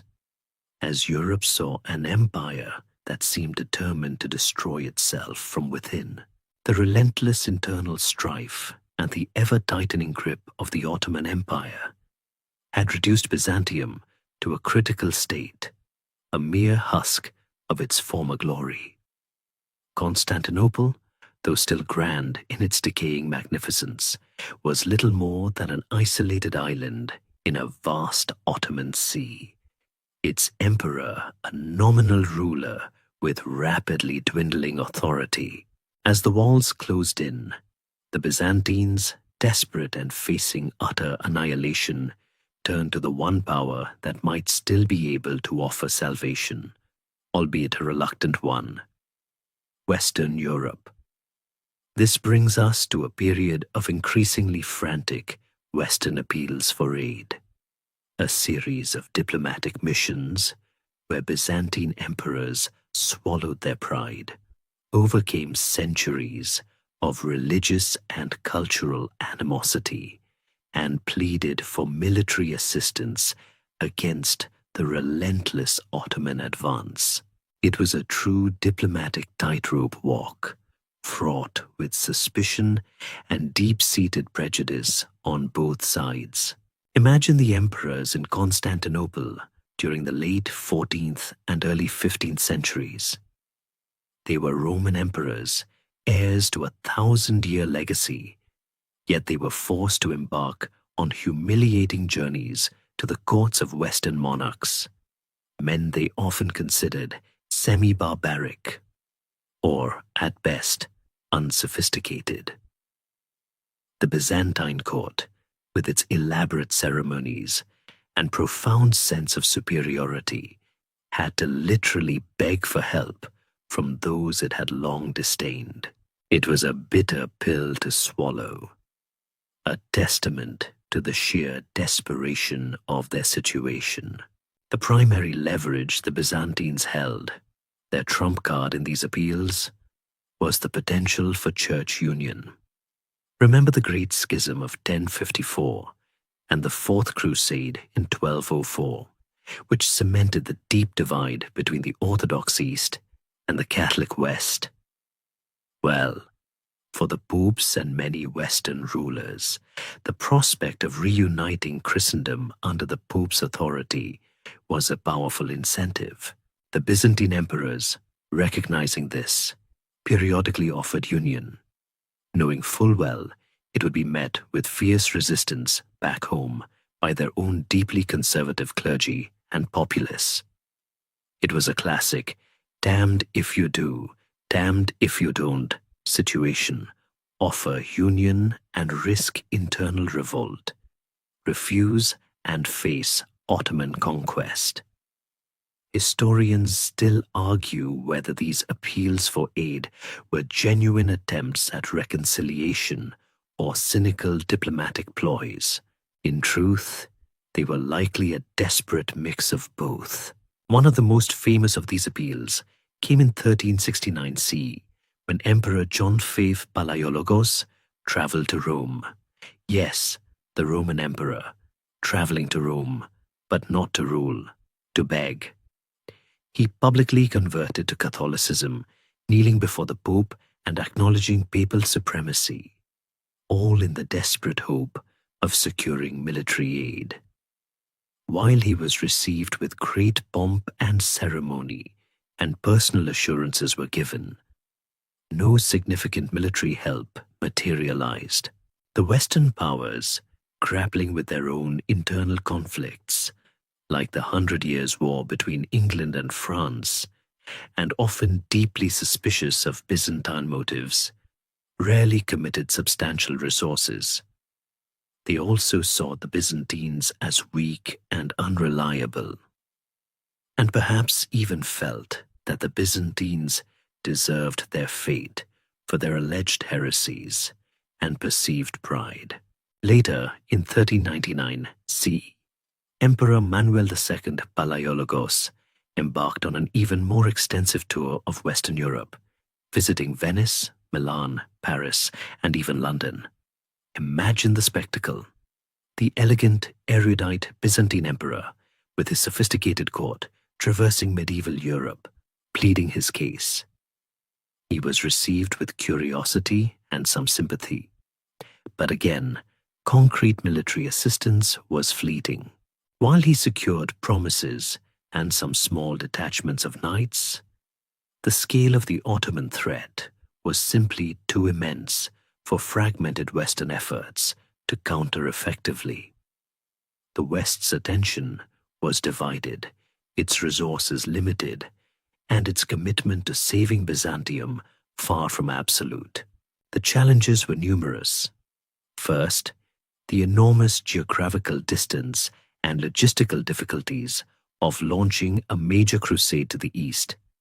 Second, the constant internal conflicts within Western Europe itself meant that rulers rarely had the leisure or the resources to commit to such a far-flung and costly venture.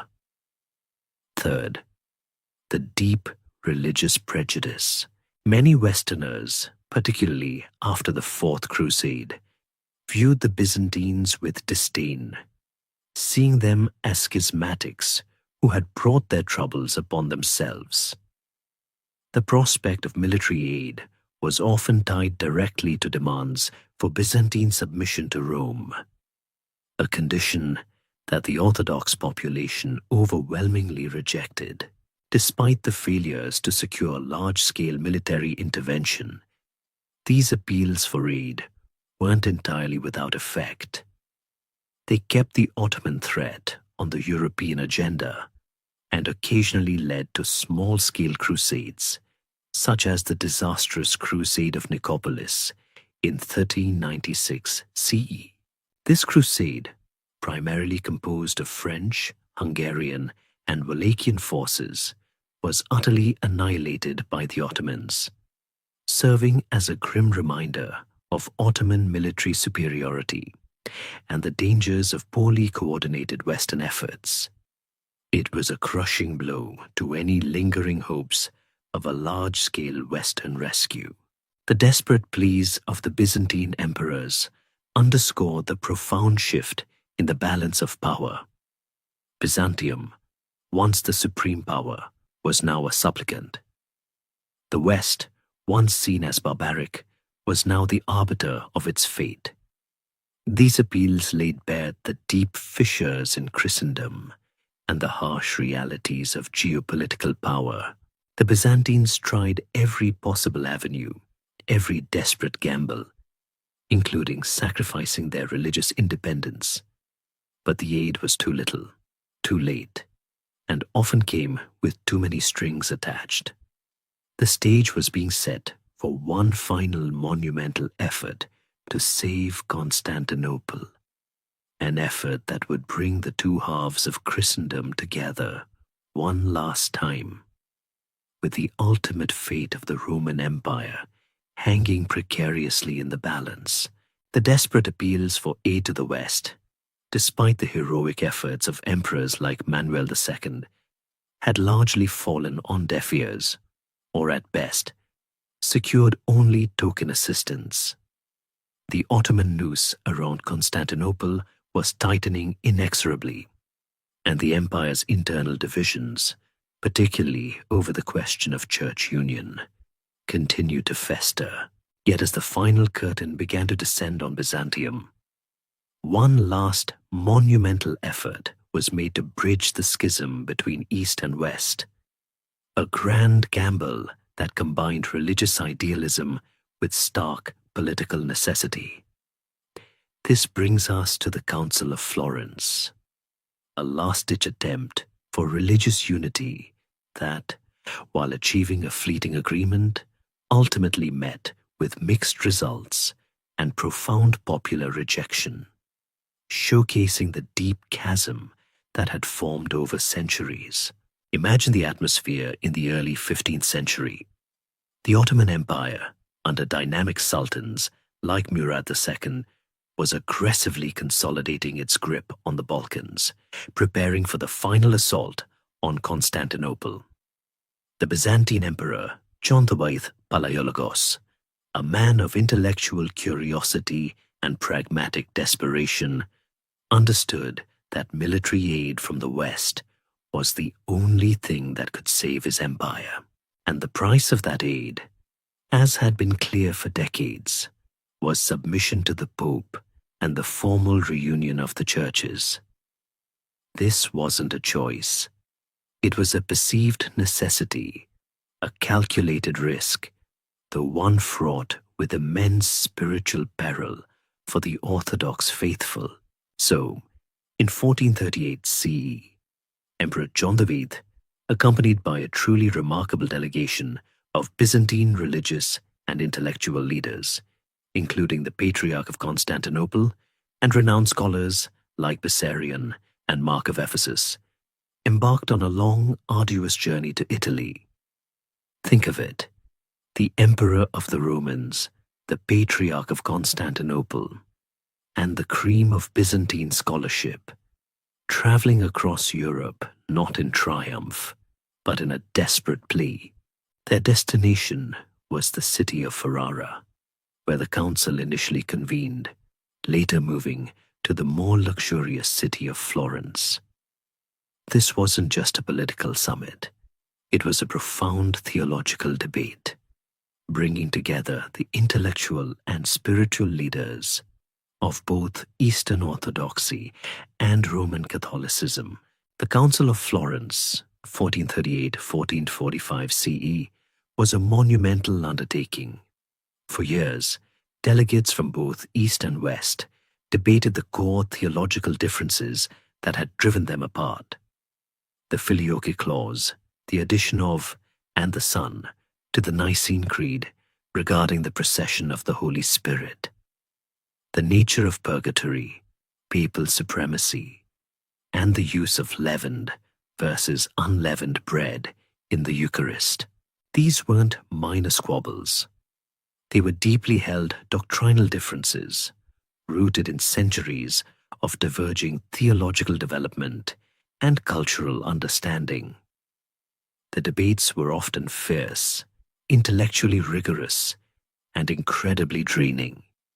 The Byzantine delegation, housed in cramped quarters and often facing financial hardship, was under immense pressure from the emperor to reach an agreement, any agreement, that would secure Western military intervention. After prolonged and intense negotiations, often driven by political expediency rather than genuine theological consensus, a formal Act of Union was finally signed on July 6, 1439 CE, at Florence. The Decree of Union, known as Letento Coeli, Let the Heavens Rejoice, declared the reunion of the churches, affirming papal supremacy and offering compromises on most of the theological points. The Byzantine delegation, with the notable exception of the staunchly orthodox Mark of Ephesus, who famously refused to sign, becoming a hero to many Orthodox later, agreed to the terms, hoping that this unprecedented concession would finally unlock the floodgates of Western aid. Imagine the mixed feelings of triumph and despair as they put their names to a document that fundamentally altered centuries of tradition. From the perspective of Emperor John VIII, the council was a success. He had achieved the union, the prerequisite for a crusade. From the Pope's perspective, it was a long-sought triumph for papal authority. However, the mixed results became glaringly apparent almost immediately upon the Byzantine delegation's return to Constantinople.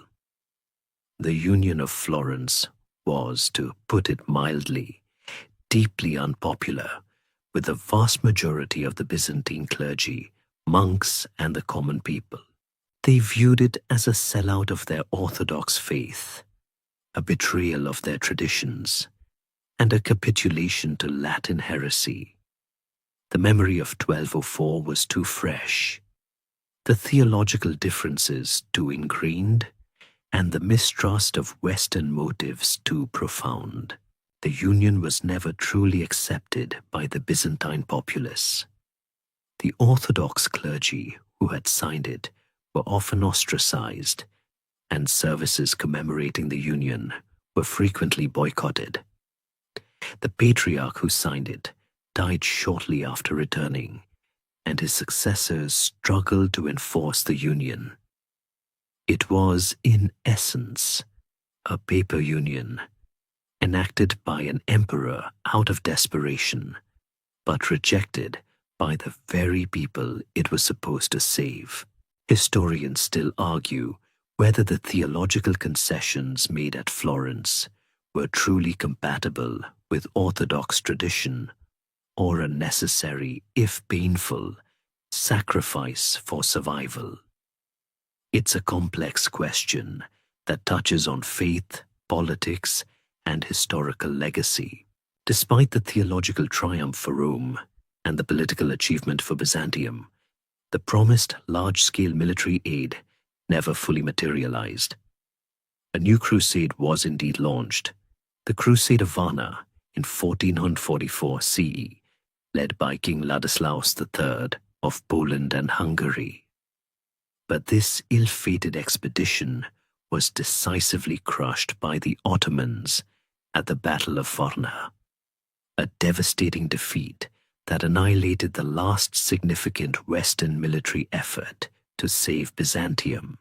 This signaled the definitive end of any realistic hope for a large-scale Western rescue. The Council of Florence, therefore, was a tragic last hurrah. It highlighted the desperate straits of the Byzantine Empire and its willingness to sacrifice deeply held beliefs for survival. It revealed the chasm between the imperial court's pragmatic view and the populace's unshakable religious conservatism, and ultimately, its failure to deliver substantial, timely military aid meant that Constantinople was now truly on its own, facing the inevitable final showdown with the relentless Ottoman war machine. The stage was set for the very last act, a desperate struggle for survival against overwhelming odds. The Council of Florence, for all its theological maneuvering and desperate hopes, had failed to materialize the decisive Western aid Byzantium so desperately needed. The defeat at Varna in 1444 CE had extinguished the last significant flame of hope for a large-scale Christian crusade. Now, the Byzantine Empire was truly on its own, a tiny, beleaguered remnant of its glorious past, reduced to a single city surrounded by a hostile and immensely powerful new empire. This brings us to the grim, inevitable climax of our story, the Siege of Constantinople in 1453. This wasn't just another siege. It was the final, desperate struggle for the very existence of the Roman Empire, a testament to courage against impossible odds, and a moment that forever changed the course of European and world history Imagine Constantinople in the spring of 1453. It was a city of ghosts, its population drastically reduced from its heyday, its once bustling streets now quiet and filled with a sense of foreboding. Yet its formidable walls, particularly the landward Theodosian walls, still stood as a symbol of defiance, a 1,000-year testament to Byzantine engineering. But the Ottomans were no longer the disorganized raiders of old. They were a sophisticated, highly organized military machine, led by a young, brilliant, and utterly determined Sultan, Mehmed II, often called the Conqueror. Mehmed, only 21 years old, had one burning ambition: to capture Constantinople, the symbolic heart of the Christian world, and the last bastion of the Roman Empire. He knew that owning Constantinople would cement his empire's legitimacy and give him unparalleled prestige.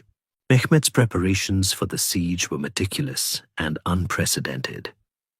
He spent years planning, gathering resources, and developing new technologies specifically for breaching Constantinople's legendary defenses. His most significant innovation was the casting of enormous cannons, far larger than anything seen before. The largest of these, the Basilica, was a monstrous siege gun, reportedly 27 feet long, capable of firing a 1-200-pound stone ball over a mile. Imagine the sheer logistical nightmare of transporting and operating such a weapon. It was a terrifying piece of artillery designed to shatter the impregnable. Historians still argue whether the Basilica was as effective as contemporary accounts claim, often suffering from internal fractures, but its psychological impact was undeniable. On the Byzantine side, Emperor Constantine XV Palaiologos faced a truly dire situation. He had perhaps only 7,000, 8,000 fighting men, including around 2,000 foreign mercenaries, against an Ottoman army estimated to be between 80,000 and 150,000 strong. It was a staggering disparity in numbers. Yet Constantine IV, despite his impossible odds, displayed remarkable courage and resolve. He worked tirelessly to organize the city's defenses, repair sections of the walls, and rally his disheartened populace. He received some token aid from Venice and Genoa, notably a contingent of skilled Genoese marines led by the legendary Giovanni Giustiniani Longo, whose presence provided a much-needed morale boost and crucial engineering expertise. The siege began on April 6, 1453. For nearly 2 months, the city endured a relentless barrage. Ottoman cannons pounded the land walls, creating breaches that Byzantine defenders desperately patched up each night.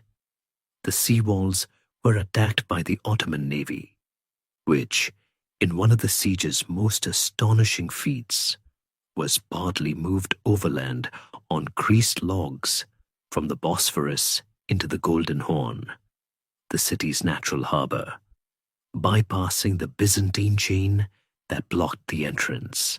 Imagine dragging dozens of ships over hills for miles. It was a feat of engineering ingenuity and sheer brute force that caught the Byzantines completely off guard and allowed the Ottomans to attack the weaker sea walls. The defenders fought with incredible bravery, repelling multiple assaults and inflicting heavy casualties on the Ottomans.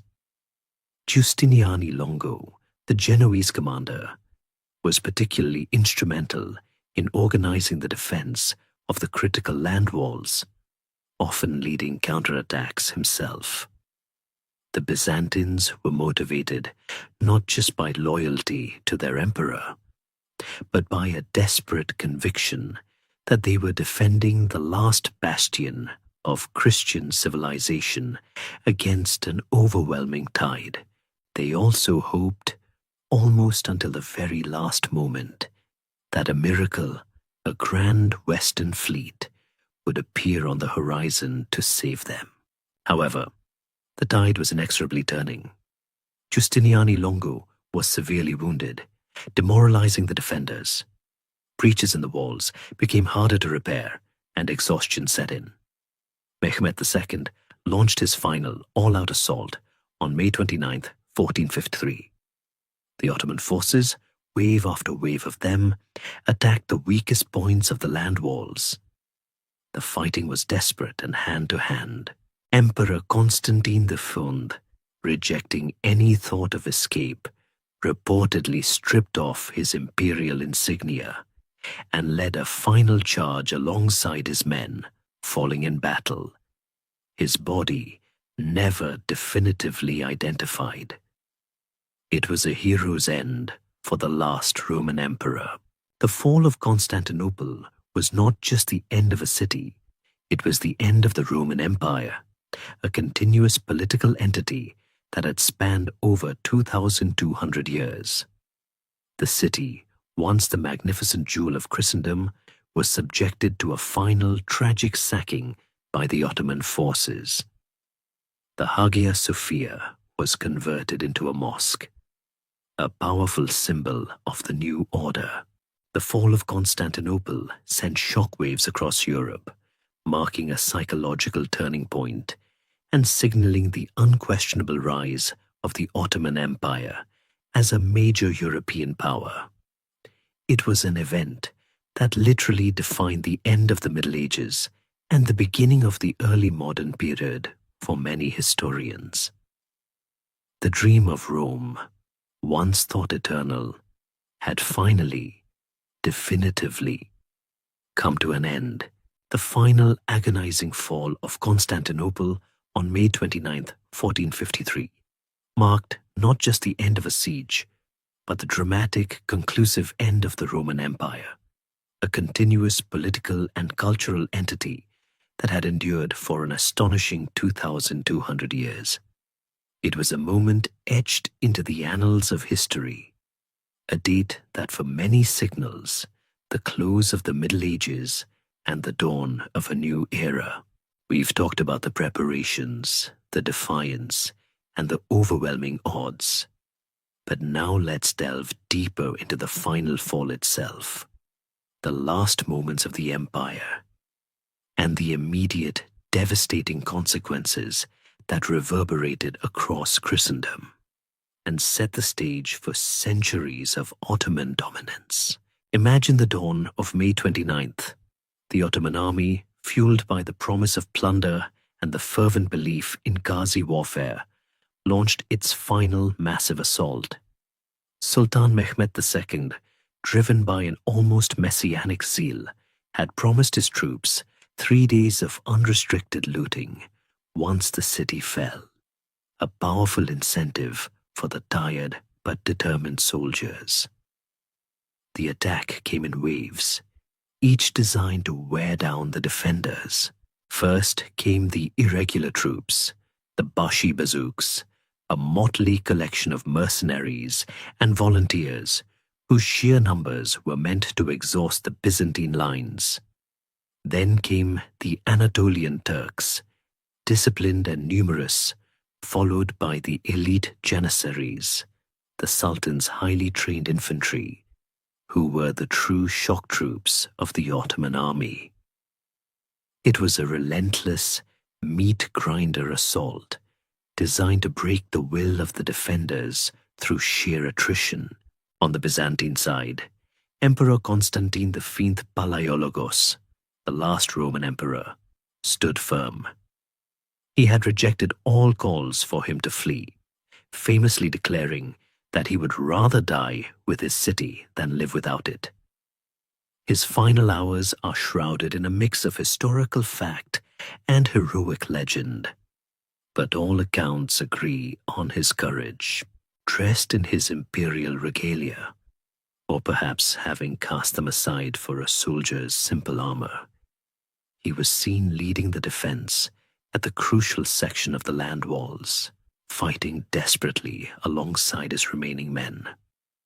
The Byzantine and allied Latin defenders, though utterly outnumbered and exhausted, fought with the ferocity of those defending their homes, their faith, and the very last bastion of an ancient civilization. The Genoese commander, Giovanni Giustiniani Longo, played a pivotal role, leading the defense with tactical brilliance until he was grievously wounded by an Ottoman cannonball or arrow. His evacuation from the walls reportedly caused a significant drop in morale among the remaining defenders, a small crack that the Ottomans quickly exploited. The decisive breach came at the Kirkoporta Gate. According to some accounts, a small postern gate, perhaps left unlocked or poorly guarded, was discovered by Ottoman troops, who then managed to force their way inside. Other accounts suggest the main breach in the wall simply became too wide to defend. Regardless of the exact sequence, once Ottoman soldiers were inside the city walls, the defense quickly crumbled. The remaining Byzantine defenders, fighting fiercely street by street, were overwhelmed. Emperor Constantine IV, seeing the inevitable, discarded his imperial purple and plunged into the melee, fighting to the very last. His body was never definitively found or identified in the ensuing chaos. A poignant, almost mythical end for the last heir of Rome. The city, once breached, endured a horrific 3-day period of plunder and destruction. The Ottoman soldiers, according to custom and incentive, unleashed their fury on the populace. Churches were desecrated, including the majestic Hagia Sophia, which was immediately converted into a mosque with an imam leading prayers within hours of the conquest. Priceless artifacts, libraries of ancient manuscripts, and the accumulated treasures of 1,000 years were either destroyed, looted, or carried off. Thousands of citizens were killed, raped, or enslaved. The sheer scale of the devastation was immense, transforming the vibrant capital into a scene of carnage and desolation. It was a true tragedy, erasing centuries of continuous cultural and artistic development in a matter of days. The fall of Constantinople was not merely a local event. It sent shockwaves across Europe. For the Christian West, it was a moment of profound shock and mourning, the ultimate symbol of the advancing Ottoman threat. Pope Nicholas V called for a new crusade, but it was too late.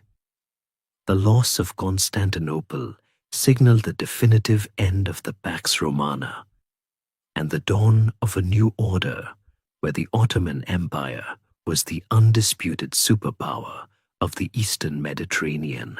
It also had practical consequences. The control of the Bosphorus and Dardanelles by a hostile power severely impacted European trade routes to the east, spurring new efforts to find alternative sea routes to Asia, which, ironically, contributed to the age of exploration. The immediate aftermath saw Sultan Mehmed II, now known as Fatih, the Conqueror, making Constantinople his new capital. He immediately set about rebuilding and repopulating the city, inviting people of all faiths, Muslims, Christians, and Jews, to settle there, eager to restore its former glory as the heart of his burgeoning empire. The Hagia Sophia, a monument to Christian architectural genius, stood as a triumphant symbol of Ottoman power. The last vestiges of Byzantine authority beyond Constantinople, such as the Despotate of Morea and the Empire of Trebizond, would fall to the Ottomans in the following years, finally extinguishing the last flicker of the Roman lamp. The final fall of Constantinople was a pivotal moment, a stark reminder that even the grandest empires can crumble. It was the tragic culmination of centuries of internal decay, external pressures, and a final overwhelming assault by a superior military force. The dream of Rome, once thought eternal, had met its definitive end on the walls of its last great city, ushering in a new age defined by the rise of a powerful Islamic empire that would reshape the global balance of power for centuries to come. The smoke from the burning ruins of Constantinople had barely cleared, and the echoes of the Ottoman cannons still resonated across the Bosphorus. The Roman Empire, the eternal, the glorious, had finally irrevocably fallen. But 1,000 years of continuous existence, of unparalleled cultural and political influence, does not simply vanish into thin air. Even in its demise, the Byzantine Empire cast a long, profound shadow, leaving behind a monumental legacy of Byzantium that shaped not only the emerging Ottoman Empire, but also profoundly influenced Western Europe, the Slavic world, and the very foundations of Orthodox Christianity. Its death was not an erasure, but a transformation. Its ideas and achievements disseminated far and wide, often unknowingly, by those who had once been its rivals or even its conquerors. Imagine for a moment the sheer paradox. An empire often dismissed or misunderstood in Western narratives as merely the Eastern Roman Empire, somehow less Roman than its fallen Western counterpart. Yet it was Byzantium that preserved classical Greek and Roman learning, refined intricate legal systems, created breathtaking art, and maintained a continuous state for a millennium after Rome itself collapsed. The idea that this sophisticated civilization simply vanished is frankly absurd. It continued to exert immense influence long after 1453. One of the most immediate and profound impacts was on the Ottoman Empire itself. Sultan Mehmed II, the conqueror, consciously saw himself not just as a Muslim ruler, but as the heir to the Roman Caesars.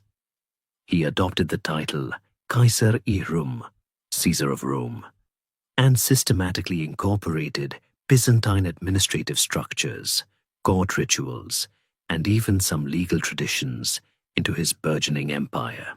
Constantinople, now Istanbul, remained a magnificent imperial capital, its infrastructure restored, and its grand churches, like the Hagia Sophia, converted into mosques. The Ottomans learned from Byzantine military tactics, architectural techniques, and bureaucratic organization. It was a fascinating case of the conqueror absorbing aspects of the conquered, acknowledging the sheer power of the Byzantine legacy. In a strange twist, a part of the Roman Empire continued to live on, albeit under a different banner and faith. Historians still argue whether the Ottomans truly inherited the Roman mantle or merely adopted its symbols for legitimacy. Perhaps it was a pragmatic embrace of effective systems, sprinkled with a touch of imperial aspiration. For Western Europe, the fall of Constantinople, while mourned, also provided a curious silver lining: the forced migration of Byzantine scholars. As the Ottoman threat grew and then conquered, many learned Byzantines, laden with precious Greek manuscripts, fled westward to Italy, particularly during the Italian Renaissance. These scholars brought with them a treasure trove of classical Greek texts, the works of Plato, Aristotle, Sophocles, and countless others that had been lost or forgotten in the Latin West. This influx of knowledge, direct from the source, had an electrifying effect on Western intellectual life, greatly contributing to the humanist movement and fueling the Renaissance. Imagine a sudden flood of forgotten wisdom, sparking new ideas and challenging old assumptions. It was almost as if Byzantium, in its death throes, delivered one last invaluable gift to the awakening West. The Slavic world, particularly the burgeoning states of Eastern Europe, owed an even more direct and profound debt to Byzantium. The conversion of the Russes to Orthodox Christianity in the 10th century, largely at the behest of Byzantine missionaries like Cyril and Methodius, who developed the Cyrillic alphabet, still used today, fundamentally shaped their culture, religion, and political identity. Moscow, after the fall of Constantinople, began to claim the mantle of the Third Rome, seeing itself as the legitimate successor and protector of Orthodox Christianity. Byzantine art, architecture, legal concepts, and even court ceremonial deeply influenced Russian, Bulgarian, and Serbian states. The legacy of Byzantium can be seen in the onion domes of Russian churches, the intricate iconography, and the strong ties between state and church in many Eastern European nations. It was a vast cultural and spiritual empire that extended far beyond its political borders. And then there's the enduring spiritual legacy, Orthodox Christianity. While the political empire fell, the Orthodox Church, centered now on the ecumenical patriarchate in Istanbul under Ottoman rule, and the various autocephalous national churches, continued to thrive. Byzantine theology, liturgy, monastic traditions, and spiritual understanding became the bedrock of Eastern Christianity, influencing millions of believers worldwide. The very distinctive art form of the icon, whose veneration had caused so much strife during iconoclasm, became even more central to Orthodox worship, a tangible link to Byzantium's artistic and spiritual genius. So while the political entity, known as the Byzantine Empire, ceased to exist in 1453, its impact continued to ripple outwards, shaping empires, sparking intellectual awakenings, and defining religious identities for centuries. It was not a simple death, but a complex, multifaceted legacy, interwoven into the very fabric of global history, a silent testament to the enduring power of ideas, culture, and faith that truly transcended political boundaries. The profound legacy of Byzantium, as we've explored, wasn't merely a collection of dusty old legal codes or historical footnotes. It was a living, breathing influence that permeated various aspects of post-imperial life, particularly in the realms of art and architecture. Even after its political demise, the visual language and innovative construction techniques developed within the empire continued to inspire, shaping the aesthetic sensibilities of both its successors and those who looked to its past glories. Our focus now turns specifically to Byzantine art and architecture, a unique aesthetic heritage that still captivates us today, showcasing a blend of Roman grandeur, Eastern mysticism, and Hellenistic elegance, all filtered through the lens of profound Christian faith. Imagine stepping into a Byzantine church, even today. What strikes you? Is it the dazzling mosaics, glinting with gold leaf, depicting serene, elongated figures with enormous, soulful eyes? Or perhaps the sense of awe inspired by a massive dome seemingly floating above you, bathed in ethereal light. This wasn't accidental. It was carefully designed to transport the worshipper, to create a sense of the divine presence on earth. Byzantine art was, first and foremost, sacred art, serving a spiritual purpose. It wasn't about realistic depiction in the Western sense, but about conveying divine majesty and spiritual truth. This often meant stylized frontal figures, less interested in naturalism and more in symbolic representation. The centerpiece of Byzantine architectural innovation, and perhaps its most enduring gift to the world, is the dome. Remember the Hagia Sophia. We spoke about its colossal dome, a daring engineering feat for its time. While the Romans had mastered the dome, the Byzantines perfected the technique of placing a circular dome over a square base using pendentives. Those clever, triangular, curving supports that transfer the weight of the circular dome to the four corners of the square below. This allowed for vast, open interior spaces, flooded with light from windows at the base of the dome, creating an otherworldly effect. It was an architectural magic trick, making heavy stone appear weightless. Historians still argue whether the invention of the pendentive was a gradual evolution or a stroke of individual genius. But its impact on church architecture was revolutionary. This mastery of domed basilicas and central plan churches spread throughout the Orthodox world.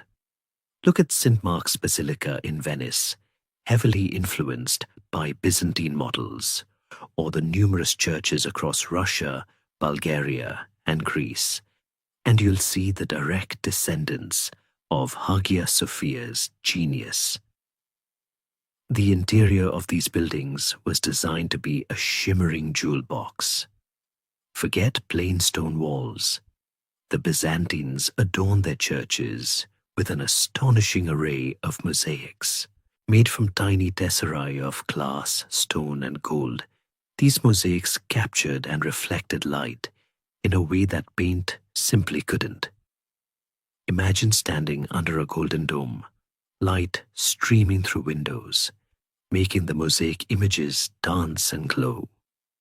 It was a visual feast designed to elevate the spirit, to create a tangible bridge between the earthly and the heavenly. These mosaics weren't just pretty pictures. They were theological statements depicting Christ Pantocrator, ruler of all, in the dome, surrounded by angels, saints, and scenes from the Gospels.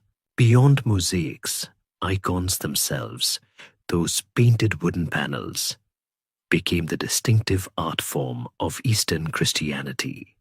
Remember the iconoclast controversy. The very ferocity of that debate underscores the profound importance of icons to the Byzantine faithful. They were believed to be conduits to the divine, not objects of worship themselves, but sacred tools for prayer and veneration. The stylized faces, the large eyes, the often somber expressions, all were meant to evoke a sense of the sacred, to transcend the earthly and connect with the spiritual. These traditions, perfected in Byzantium, continue to be central to Orthodox worship today.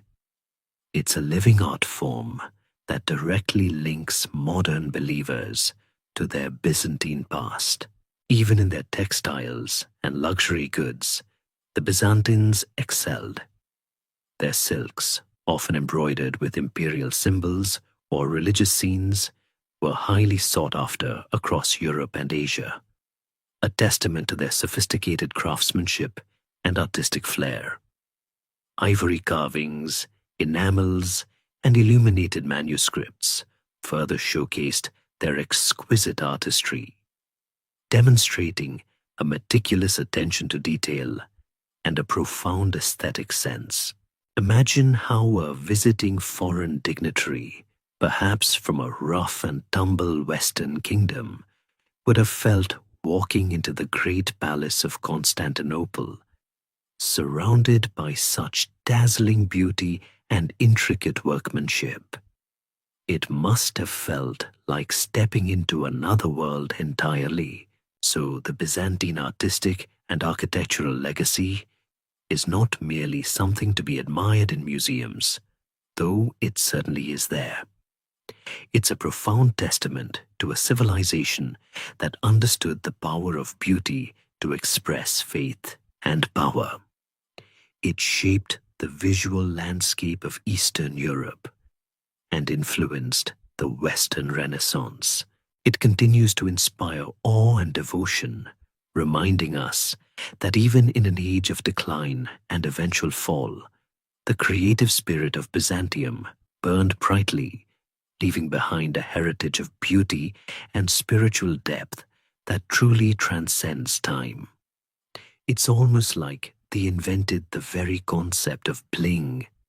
But for God, we've journeyed through the rise and fall of Byzantium, marveled at its architectural wonders, and understood the profound impact of its religious art. But an empire isn't just about walls and churches, it's also about knowledge. And in this regard, Byzantium played an absolutely crucial, though often unsung role. It acted as a living library, the great preserver of classical antiquity. Our next focus, then, is on Byzantium's vital function in the preservation of knowledge, safeguarding the intellectual treasures of ancient Greece and Rome, ensuring that countless works of philosophy, science, literature, and history survive the long night of the early Middle Ages in the West, ready to be rediscovered and ignite new intellectual revolutions. Imagine a time when books weren't mass-produced, when knowledge was fragile, easily lost to war, neglect, or deliberate destruction. In the chaotic centuries following the collapse of the Western Roman Empire, much of classical learning in Latin Europe simply vanished. Monasteries might have preserved fragments, but comprehensive scholarship dwindled. Meanwhile, in the Eastern Roman Empire, the Byzantines, deeply proud of their Hellenic heritage, meticulously collected, copied, studied, and commented upon the works of ancient Greek authors. It was like they ran the world's most diligent and long-lasting historical preservation society, keeping the intellectual lights burning when much of the rest of the continent was in relative darkness. The Byzantines considered themselves the direct heirs to ancient Greek civilization. They spoke Greek, read Greek, and venerated the intellectual giants of Athens and Alexandria. Throughout the Byzantine millennium, scholars in Constantinople and other major cities diligently copied manuscripts, often by hand in scriptoria. Those quiet rooms in monasteries or imperial libraries where scribes painstakingly reproduced texts. This wasn't just rote copying. It involved careful collation of different versions, textual criticism, and the production of commentaries and encyclopedias. Think of it as intellectual curation on a grand scale, ensuring the continuity of thought and the preservation of irreplaceable texts. Historians still argue whether this was primarily an act of reverence for the past or a pragmatic decision to maintain the administrative and legal frameworks of a state built on classical foundations. It was probably a powerful blend of both. The scope of their preservation efforts was immense. They preserved the complete works of foundational Greek philosophers like Plato and Aristotle, whose ideas would later profoundly influence both Islamic and Western thought. Imagine a world without these intellectual cornerstones. They preserve the tragedies of Sophocles and Euripides, the comedies of Aristophanes, and the epic poems of Homer. They kept alive the historical accounts of Herodotus and Thucydides, the medical writings of Galen, the mathematical and astronomical treatises of Euclid and Ptolemy. It wasn't just the good stuff. They preserved a vast array of texts, from obscure grammarians to practical handbooks, creating a comprehensive intellectual archive. These efforts weren't always smooth sailing, of course. There were periods of decline, like the Arab conquests and the iconoclast controversy, which sometimes led to the destruction of non-religious texts as well. But overall, the tradition of scholarship endured. Key figures like Photios I, a 9th century patriarch of Constantinople, compiled a vast bibliography known as the Myriobiblos, which summarized over 280 works, many of which are now lost to us except for Photios' summaries. It's almost like he created the world's first rotten tomatoes for ancient literature, except far more scholarly and useful. This demonstrated an active engagement with and critical analysis of the past, not just a passive preservation. The transmission of this knowledge occurred through several channels. During periods of interaction, particularly the Crusades, some Latin scholars in the West gained access to Greek manuscripts and translations. But the most significant transfer happened after the fall of Constantinople. As we touched upon earlier, Byzantine scholars fleeing the Ottoman conquest migrated to Italy, bringing their precious libraries with them. This influx of Greek texts and Greek-speaking scholars provided a direct, unfiltered connection to ancient Greek thought, reinvigorating Western European scholarship and playing a pivotal role in the Italian Renaissance. It wasn't just new texts, it was a new way of thinking, a rediscovery of humanism and rational inquiry that had long been dormant in the West. So when we admire the works of Renaissance masters or delve into the philosophical depths of Plato, we owe a profound, often forgotten, debt to the anonymous Byzantine scribes and scholars who meticulously preserved these treasures through centuries of turmoil. Byzantium was the bridge, the vital link that ensured the continuity of classical civilization. It reminds us that sometimes the greatest contribution isn't always about grand conquests or architectural marvels, but about the quiet, persistent act of preserving the wisdom of the past for the benefit of future generations. Without Byzantium, our understanding of antiquity, and indeed the very trajectory of Western intellectual development, would be immeasurably poorer. They were the ultimate academic librarians, and they deserve a permanent place in our historical Hall of Fame. We've explored how Byzantium kept the flame of classical knowledge alive, a monumental achievement that enriched both East and West. But beyond ancient texts and artistic marvels, the Byzantine Empire bequeathed an even more fundamental and enduring legacy, the very heart and soul of Orthodox Christianity. While the political empire may have fallen, the spiritual empire, the unique theological and liturgical traditions nurtured within its borders, continue to thrive, shaping the religious lives of millions across Eastern Europe, the Middle East, and beyond, and becoming the definitive expression of Eastern Christian faith, Imagine the deeply intertwined relationship between church and state in Byzantium. It was far more integrated than in the Latin West. The emperor was not just a secular ruler. He was considered God's vice-regent on earth, the protector of the Orthodox faith, often even intervening in theological disputes. Remember iconoclasm.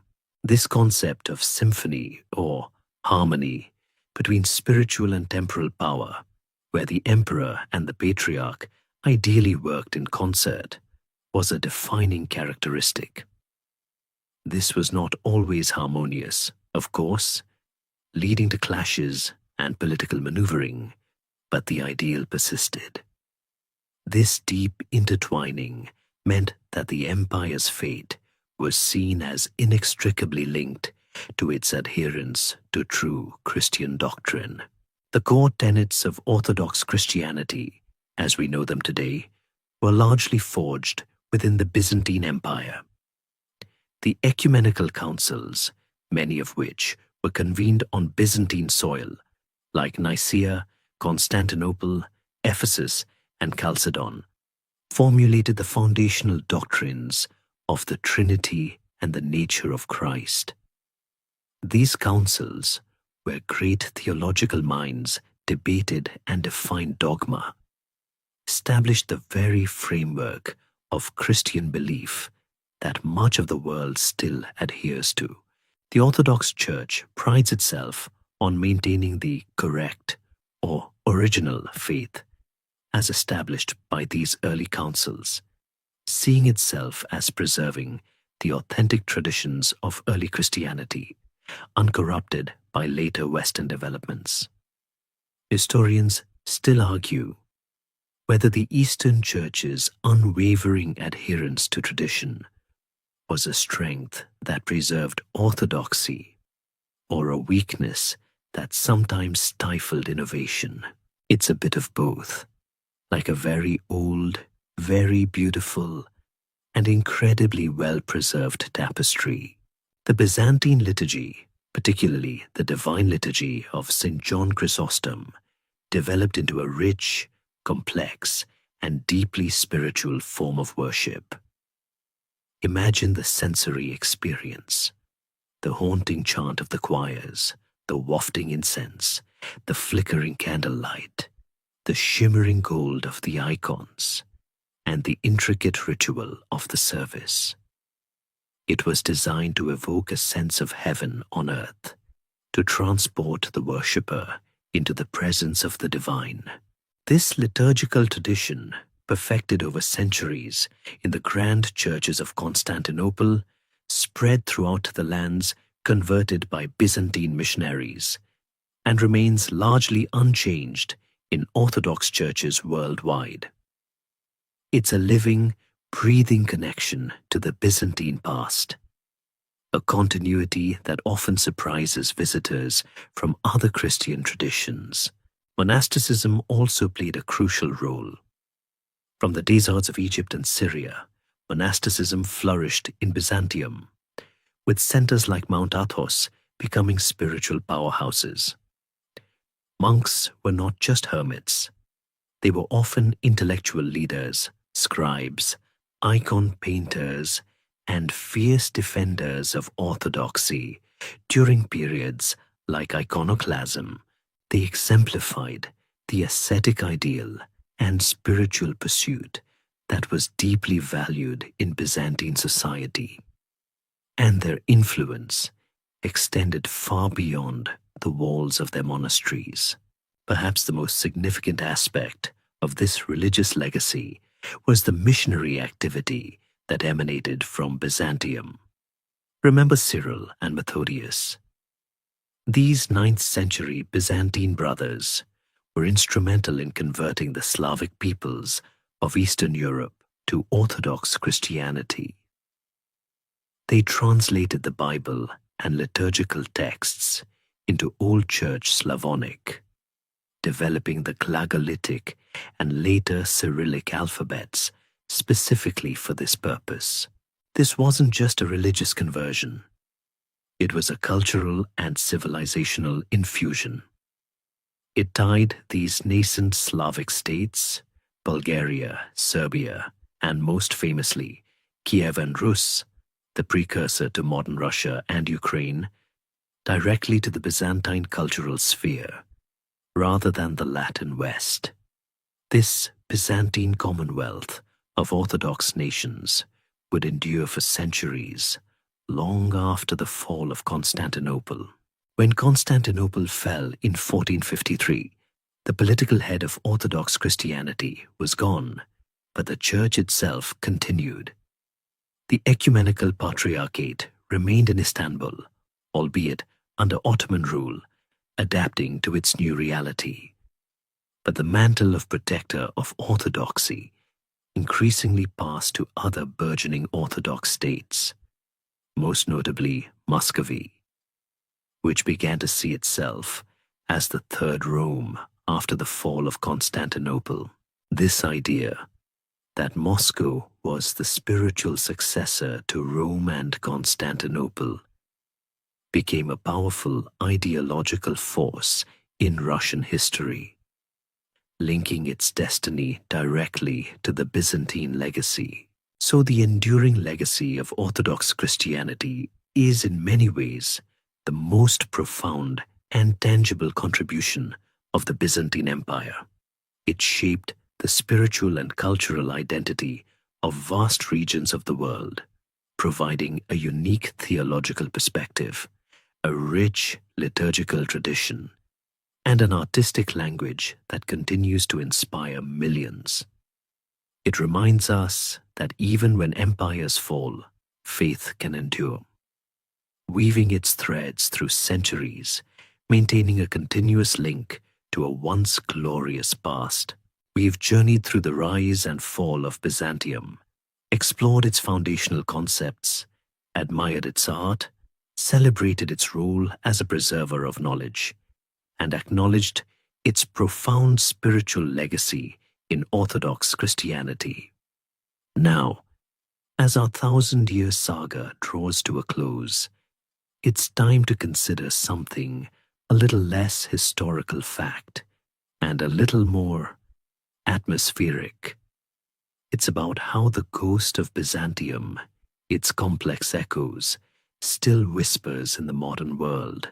Our final focus, then, is on modern echoes, how the Byzantine Empire, long after its political demise, continues to influence contemporary geopolitics, cultural identity, and even our own understanding of history in subtle, sometimes surprising ways. It's a reminder that truly great civilizations never really disappear. They simply transform, leaving behind an indelible mark on the global consciousness. Imagine for a moment the enduring symbolic power of Constantinople, now Istanbul. This city, sitting astride two continents, is a living testament to its Byzantine past. The majestic Hagia Sophia, once the greatest church in Christendom, then a mosque and for a period a museum, now functions as a mosque once more.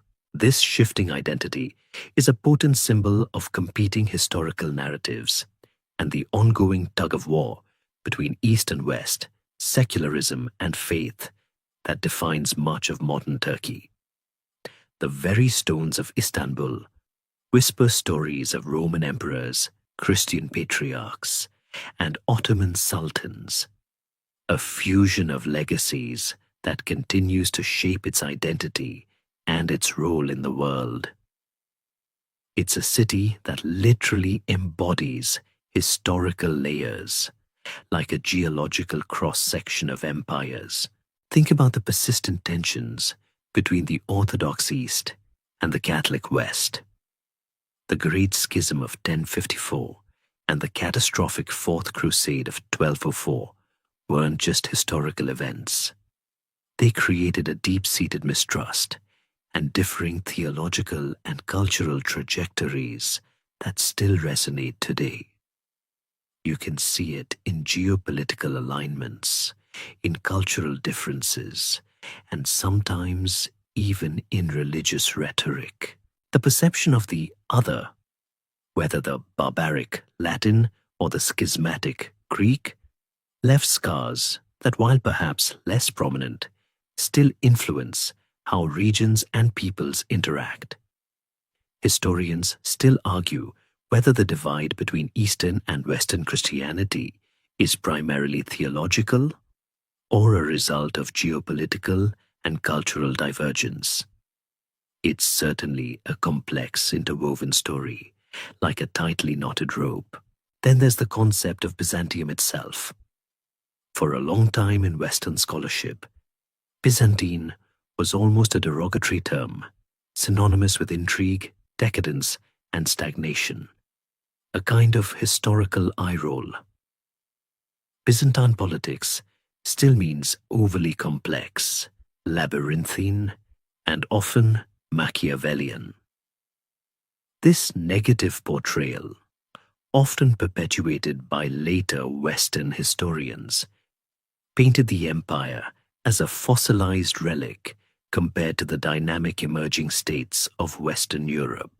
However, modern scholarship has largely moved past this caricature, recognizing the Byzantine Empire for its remarkable resilience, its sophisticated administration, its vibrant culture, and its crucial role in preserving classical knowledge. The shift in academic perspective is an echo in itself, showing how history is constantly re-evaluated and how outdated biases can be overcome. It's almost as if the empire is getting a long overdue public relations makeover. Consider the notion of a third Rome. While Constantinople fell, the idea of a universal Christian empire, a successor to Rome, didn't. This concept found a powerful expression in Moscow, which declared itself the Third Rome after 1453.